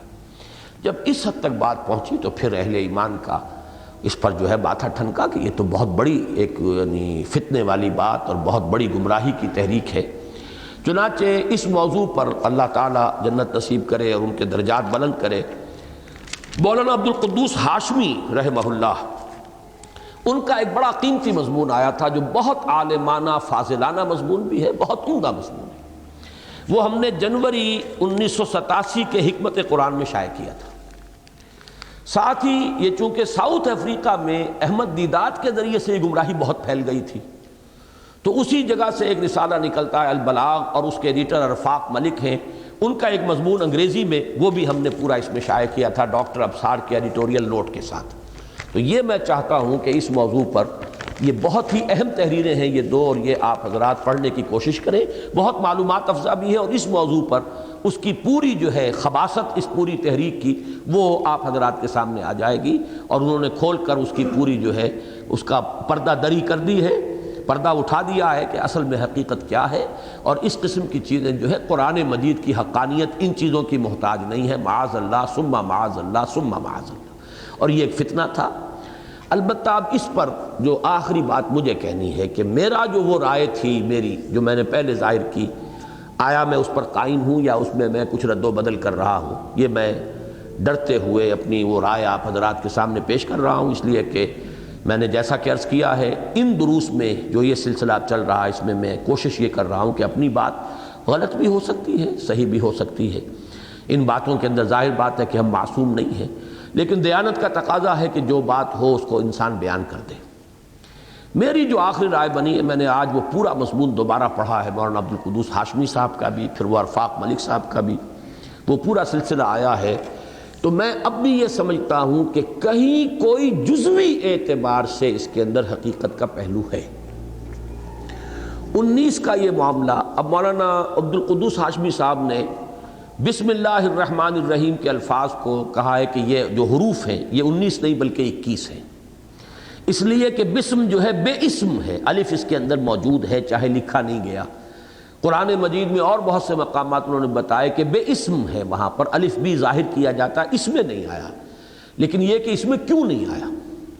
آخر یہ صدیوں سے ایک رسم الخط ہے کہ جو معین ہوا ہے، تو کوئی بات جو ہے اس کے اندر کسی درجے میں ایک پارشل ٹروتھ کی حیثیت سے نظر آتی ہے. اور جیسا کہ میں نے عرض کیا سورہ قاف کا آج میں نے پوری ایکسرسائز کر لی اور وہ بات ثابت ہوئی کہ واقعتاً 57 قاف بنتے ہیں اور اگر کہیں قوم لوط ہوتا تو 58 ہو جاتے. لیکن اصل میں اس سے جو فتنہ بنا ہے میں چاہتا ہوں کہ اس کی حقیقت آپ کے سامنے واضح کر دوں. آج میں غور کرتا رہا, میرے سامنے ایک مثال آئی ہے, اس مثال کے حوالے سے وہ بات جو ہے پورے طور پر منکشف ہو جائے گی. جو حضرات فزکس سے کچھ بھی واقفیت رکھتے ہیں انہیں یہ معلوم ہے کہ نیوٹن کی فزکس اور نیوٹن کے لاز آف موشن جو آئنسٹائن کے اصولوں اور آئنسٹائن کے نظریے کے بعد تھیوری آف ریلیٹیوٹی کے بعد وہ معلوم ہو گیا کہ وہ 100% صحیح نہیں ہے. اس کے یہ معنی نہیں ہے کہ وہ بالکل ہی غلط ہے. ایک لمیٹڈ سکوپ میں وہ لاز آف موشن آج بھی ویلڈ ہیں اور چلتے ہیں, لیکن یہ کہ وہ ٹوٹل ٹروتھ نہیں ہے. آگے چل کر ایک براڈر پرسپیکٹو میں جب آئنسٹائن کا نظریہ جو ہے اضافیت کا وہ سامنے آیا تو معلوم ہوا کہ ایک لمٹ ہے ان کی, ایک لمٹ کی حد تک تو وہ ہولڈ کرتے ہیں, وہ صحیح ہے, لیکن یہ ہے کہ انہیں ٹوٹل ریئلٹی نہیں قرار دیا جا سکتا. اب ایک شکل تو یہ ہو سکتی تھی کہ نیوٹونین فزکس کو ماننے والے جہاں جہاں وہ سارے اصول غلط ثابت ہو رہے ہیں وہ کائنات کو غلط کہہ دیتے. کائنات غلط ہے, نیوٹن کے اصول صحیح ہے. یہ ہماری ایکویشنز جو ہے اس معاملے کے اندر نیوٹن کے اصول کے مطابق صحیح نہیں بیٹھ رہی تو گویا کہ کائنات غلط ہے, نیوٹن کے اصول صحیح ہیں. یا یہ شکل پیدا ہوئی کہ غور و فکر کیا گیا کہ کوئی اور بھی پرنسپل معلوم ہوتا ہے, کوئی اور بھی بنیادی حقیقت ہے جو نیوٹن پر منکشف نہیں ہوئی تھی, این ایڈیشنل ٹروتھ جس کے لیے کہ سرچ کی جائے, تلاش کی جائے, تو وہ ایڈیشنل ٹروتھ ہے کہ جو تھیوری آف ریلیٹیوٹی کی شکل کے اندر سامنے آیا. معلوم ہوا کہ نیوٹن کے لاز بھی دے آر ویلڈ, لیکن وہ ایک لمیٹڈ سکوپ کے اندر ویلڈ ہے. البتہ ٹوٹل ریئلٹی کو وہ ایکسپلین نہیں کر سکتے. ٹوٹل ریئلٹی از کریکٹ, لیکن اس کو ایکسپلین کرنے کے لیے ایک نیو تھیوری آف ریلیٹیوٹی لانی پڑی. اسی کو سمجھیے, میں سمجھتا ہوں کہ یہ کوئی ایسی بات نہیں ہے انہونی بات.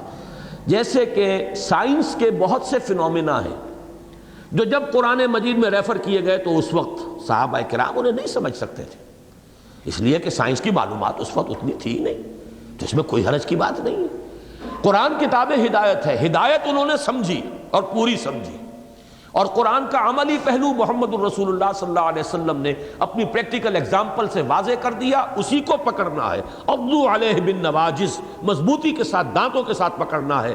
علیکم بسنتی و سنت الخلفاء الراشدین المہدیین. لیکن یہ ہے کہ قرآن مجید میں سائنٹیفک فینومینا کا جو تذکرہ ہے اس کے اعتبار سے وہ آیت ہمارے لیے رہنما رہے گی ہمیشہ کے لیے کہ سنوریہم آیاتنا فی الآفاق وفی انفسہم حتی یتبین لہم انہ الحق. اس اعتبار سے اگر مورس بکائی نے یہ کام کیا کہ کتاب لکھی کہ اب تک جتنی بھی سائنٹیفک انوینشنز ہوئی ہیں یا سائنٹیفک ڈسکوریز ہوئی ہیں, جو بھی حقائق دریافت ہوئے ہیں, ان میں سے کوئی چیز ایسی نہیں ہے جو قرآن مجید سے کہیں ٹکراتی ہو. تو یہ یقیناً ایک بات ہے, سنوریہم آیاتنا فی الآفاق وفی انفسہم حتی یتبین لہم انہ الحق. ہم اس کو قدر کی نگاہ سے دیکھیں گے. ہم یہ نہیں کہیں گے کہ صاحب امام راضی نے تو یہ لکھا ہے, ہم یہ کیسے مان لیں. امام راضی آج سے 800 برس پہلے کے آدمی ہیں, اس وقت جو بھی معلومات تھی, فلکیات وغیرہ کا جو علم تھا, اسی کے حوالے سے وہ تفسیر کر سکتے تھے. قرآن مجید کے جو سائنٹیفک فینومینا کی تفسیر ہے اس میں ہم اپنے متقدمین کو نہیں پکڑیں گے, بلکہ جیسے جیسے بات آگے چل رہی ہے اس کو سمجھیں گے. البتہ قرآن کا عملی پہلو, اس میں بیک, باہر پیچھے جاؤ اور پیچھے ہٹو, یہاں تک کہ پہنچ جاؤ دور رسالت تک. ما انا علیہ و اصحابی, جس پر میرا اور میرے صحابہ کا عمل ہے اس پر پہنچ جائیے. تو عملی اعتبار سے جتنا پیچھے جا سکے پیچھے جائیے, لیکن فکری علمی اعتبار سے, سائنٹیفک فینومینا خاص طور پر, اس کے اعتبار سے آگے بڑھیں. With the March of science آپ کو قرآن مجید کی تفسیر کے ضمن میں بھی آگے بڑھنا چاہیے. اسی طرح کی ایک بات یہ بھی ہو سکتی ہے کہ 19 کے عدد کی کوئی اہمیت ہو اور اس میں کچھ پارشل کنونسنگ جو ہے ڈیٹا کچھ فراہم ہوتا ہے تو ہم اس کی نفی نہیں کریں گے. باقی یہ کہ اس کو ہم مان لیں اصل اور اب قرآن کو چھیلنے پر آ جائیں, یہ فتنہ ہے. ہمارا کام یہ ہونا چاہیے کہ ہم قرآن مجید کو مانیں اصل اور اٹل. البتہ یہ کہ یہ سمجھے کہ کوئی اور بھی معلوم ہوتا ہے کہ اس میتھمیٹیکل نظام کا کوئی اور فیکٹر بھی ہے, کوئی اور ایلیمنٹ بھی ہے کہ جو ابھی ہمارے سامنے نہیں آیا ہے، شاید اس سے ایکسپلین ہو جائے اور وہ بات واضح ہو جائے، لیکن یہ کہ قرآن مجید محفوظ ہے، اس کا ایک ایک حرف محفوظ ہے۔ یہ قرآن مجید جیسا کہ محمد الرسول اللہ صلی اللہ علیہ وسلم نے امت کو دیا تھا، ویسا ہی الحمدللہ ثم الحمدللہ ثم الحمدللہ آج ہمارے پاس موجود ہے۔ یہ ہے ہمارا یقین، یہ ہے ہمارا ایمان۔ اس میں ذرا تزلزل ہو جائے تو ایمان ہی ختم ہو جاتا ہے، اسلام کی بنیاد ڈھہ جاتی ہے۔ اصل یہ ہے، اصل کوئی میتھمیٹکس نہیں ہے، اصل کوئی سائنس نہیں ہے، وہ تو اصل تو یہ ہے، جیسا کہ میں نے بارہا کہا کہ 7 سماوات کی ابھی ہمیں خبر نہیں ہے۔ اللہ خیر صلی اللہ، آگے چلیں گے، بات کھل جائے گی، ہمیں یقین ہے کہ بات جب کھلے گی تو واضح ہوگا یہ تھی وہ بات۔ کوئی نہ کوئی 7 کا فنومینن آئے گا کہ ظاہر ہو جائے گا کہ قرآن مجید نے 7 سماوات اس لیے کہا تھا۔ اس طرح میں نے کہا 19 کی عدد کی کوئی حقیقت کھلے گی، یقیناً اہل کتاب کے ہاں بھی کہیں اس کا تذکرہ ملے گا، لیکن اس کے لیے بڑی تحقیق کی ضرورت ہے۔ اب تمام ان کا لٹریچر آدمی کھنگال جائے، اور بہت سی چیزیں ان میں سے اب ناپید بھی ہیں، ملتی بھی نہیں ہیں، لیکن قرآن بتا رہا ہے لِيَسْتَيْقِنَ الَّذِينَ أُوتُوا الْكِتَابَ وَيَزْدَادَ الَّذِينَ آمَنُوا إِيمَانًا وَلَا يَرْتَابَ الَّذِينَ أُوتُوا الْكِتَابَ وَالْمُؤْمِنُونَ۔ تو معلوم ہوتا ہے کہ کوئی نہ کوئی سابق میں اس کا تذکرہ موجود تھا۔ اور اگر 19 کے عدد کا کوئی تعلق جو ہے قرآن مجید کی کوئی ریاضیاتی ہے، کوئی اگر ہے اس کا کوئی بلو پرنٹ، تو وہ بھی کوئی ایسی بات نہیں ہے کہ جس کو ہم اس بنیاد پر رد کر دیں کہ یہ پہلے لوگوں کو معلوم نہیں تھا، کوئی بات نہیں۔ نظم قرآن کے ضمن میں ہم مانتے ہیں مولانا فراہی رحمۃ اللہ علیہ اور پھر مولانا اصلاحی صاحب نے جو پیش قدمی کی ہے، ہم سمجھتے ہیں بڑی کنٹریبیوشن ہے۔ قرآن مجید کے یہ 7 گروپ، مکی مدنی مکی مدنی مکی مدنی، اس کا کہیں ذکر آپ کو نہیں ملے گا جو ہمارے متقدمین ہیں، یا یہ کہ خود فراہی اور مولانا اصلاحی سے پہلے اس کا ذکر کہیں نہیں ملے گا۔ یہ کیا وجہ ہے کہ قرآن مجید میں انٹرسپرسڈ کر دی گئی ہیں مکی اور مدنی صورتیں؟ یہ بھی تو ہو سکتا تھا ترتیب نزولی سے قرآن ہوتا، چلیے پوری ترتیب نہ ہوتی، پہلے ساری مکی ہو جاتی پھر ساری مدنی ہو جاتی، چلیے اگر مدنی پہلے لانی تھی پہلے ساری مدنی ہو جاتی پھر ساری مکی ہو جاتی، نہیں، کوئی حکمت ہے اس میں۔ اور اس کو اگر آج مولانا فراہی کے مکتب فکر کے ذریعے سے یہ بات لوگوں نے جانی ہے تو ٹھیک ہے، جو بھی حق ہے اس کو ہم قبول کریں گے کہ واقعی بات معلوم ہوتی ہے کہ یہ 7 گروپ ہیں، ہر گروپ کا ایک عمود ہے، ایک مرکزی مضمون ہے، ایک جیسے تصویر کے 2 رخ ہوتے ہیں، اسی مضمون کا ایک رخ اس گروپ کی مکی صورتوں میں آیا ہے اور اسی مضمون کا دوسرا رخ اسی گروپ کی مدنی صورتوں میں آیا ہے۔ ہر گروپ کا ایک عمود، پھر ہر صورت کا ایک عمود، یہ یقیناً ایک نظام ہے، اور یہ نظام جو ہے نہ امام راضی کے علم میں تھا نہ امام زمخشری کے علم میں تھا، تو اس میں کوئی حرج نہیں ہے۔ قرآن مجید کے بارے میں جب حضور نے یہ فرمایا کہ یہ اس کے عجائب جو ہیں وہ کبھی ختم نہیں ہوں گے، لا تنقضی عجائبہ ولا یشبع من العلماء ولا یخلق عن کثرت الرد، تو یہ بات جو میں کہہ رہا ہوں کہ میں الحمدللہ کہ اس وقت بھی میں نے کوئی حد سے زیادہ اعتدال سے بڑھ کر اس نظریے کی تائید نہیں کی تھی، لیکن یہ کہ ایک جزو کی حد تک میں سمجھتا ہوں کہ اس میں کوئی حقیقت ہے، لیکن معاذ اللہ ثم معاذ اللہ اسے اصل مان لینا، اس اور جو جس کو ہم کہتے ہیں اصول موضوعہ، اور پھر اس کے اوپر قرآن مجید کو چھاننا پھٹکنا اور اس کی کچھ کمی بیشی کا ثبوت، تو یہ میں سمجھتا ہوں بہت بڑا فتنہ، بہت بڑا فتنہ۔ اور اسی کے ساتھ میں آپ کو یاد دلاتا ہوں کہ میں نے ہمیشہ ایک بات آپ سے کہی ہے، وہ یہ ہے کہ بڑے سے بڑا باطل بھی مجبور ہے، محتاج ہے اس کا کہ حق کے کسی ایلیمنٹ کو لے کر اپنے آپ کو کھڑا کرے۔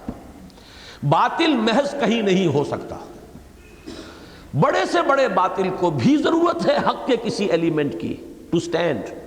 باطل کی تو ریڑھ کی ہڈی ہے ہی نہیں، بلکہ اصل معنی میں تو باطل کا وجود ہی نہیں، باطل کا کوئی وجود نہیں، اسے اپنے وجود کے لیے حق کا کوئی ایلیمنٹ درکار ہوتا ہے، اس کے گرد وہ اپنا باطل کا تانا بانا، اپنا جالا جو ہے وہ بنتا ہے۔ اس لیے یہ باطل کا تانا بانا جو ہے، اس میں کوئی ایلیمنٹ تھوڑا سا حق کا ہونا، یہ کوئی بعید از قیاس بات نہیں ہے۔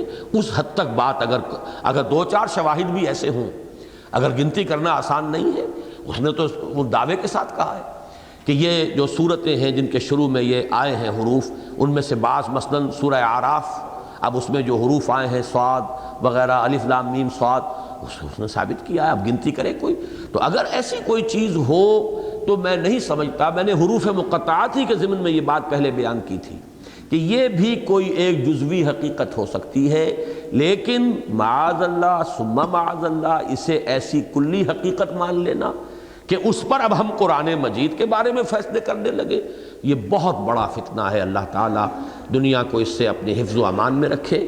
اور اب تو ظاہر بات ہے کہ اس کا فتنہ ہونا بھی نمایاں ہو چکا، چنانچہ شیخ احمد دیدات کی طرف سے بھی اپنی بات کی، پھر انہوں نے اس پر رجوع کیا اور پھر اس کو بڑے وضاحت کے ساتھ شائع کرایا گیا ہے کہ مجھے اندازہ نہیں تھا، یہ شخص تو بہت بڑا فتنہ نکلا ہے اور بہت بڑی گمراہی جو ہے اس کے ذریعے سے پھیل رہی ہے۔ لیکن یہ کہ الحمدللہ میں پھر عرض کر رہا ہوں میں اس حد تک نہیں گیا تھا، اور آج بھی جو میں کہہ رہا ہوں وہ یہ ہے کہ کسی درجے میں کوئی جزوی طور پر کوئی میتھمیٹیکل نظام قرآن کا ہونا یہ کوئی بعید از قیاس بات نہیں ہے، لیکن یہ کہ اس کو ہمیں مزید تلاش کرنا ہوگا، اس کی حقیقتیں قرآن کو ما بین الضفتین اپنی جگہ پر الحق مانتے ہوئے پھر یہ کہ مزید تحقیق کریں تو شاید اس کا کوئی اور فیکٹر ایسا سامنے آ جائے کہ جس سے وہ نظام جو ہے پورے طور پر وہ واضح بھی ہو جائے، اس کی پوری ایکسپلینیشن بھی ہو جائے، اور یہ کہ قرآن کے اوپر کوئی حرف نہ آئے، معاذ اللہ ثم معاذ اللہ ثم معاذ اللہ۔ میں بہرحال آپ حضرات کو مشورہ دوں گا کہ حکمت قرآن کا یہ پرچہ، بہت چند پرچے یہاں ہمارے یہاں نکلے ہیں، میں نے کہا تھا کہ جو حضرات دلچسپی رکھتے ہوں گے ان کے لیے تو شاید 20-25 کتنے پرچے ہیں، تو یہ جو حضرات لینا چاہیں وہ لے لیں، صرف 1 روپیہ اضافی ہم آپ سے لیں گے، 4 روپے کی بجائے 5 روپے، تاکہ جھگڑا نہ ہو۔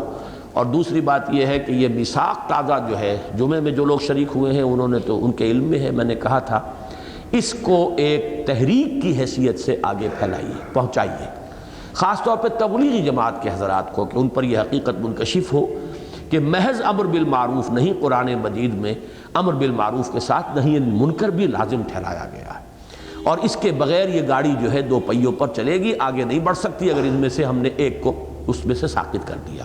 تو اس پر چونکہ اس موضوع پر نہ صرف یہ کہ میری ایک بڑی ایک وقت میں کسی وقت آمد ہوتی ہے طبیعت کی، ایک اچھی تقریر ہو گئی تھی وہ ہے، بلکہ اس میں حوالہ ہے شیخ التبلیغ جو امیر تھے مولانا محمد یوسف صاحب کی تقریر کا، جو انہوں نے اپنے انتقال سے 3 دن پہلے کی، رائے ونڈ میں، لاہور میں ان کا انتقال ہوا ہے اور رائے ونڈ میں 3 دن پہلے کی وہ تقریر ہے، اس کا ایک طویل حوالہ اس میں موجود ہے تاکہ ان حضرات پر حجت جو ہے انہی کے ایک عظیم شخصیت کے حوالے سے قائم کی جائے۔ تو یہ دونوں چیزیں یہاں پر آج آپ کو مل جائیں گی۔ اقول قولی ھذا واستغفر اللہ لی ولکم ولسائر المسلمین والمسلمات۔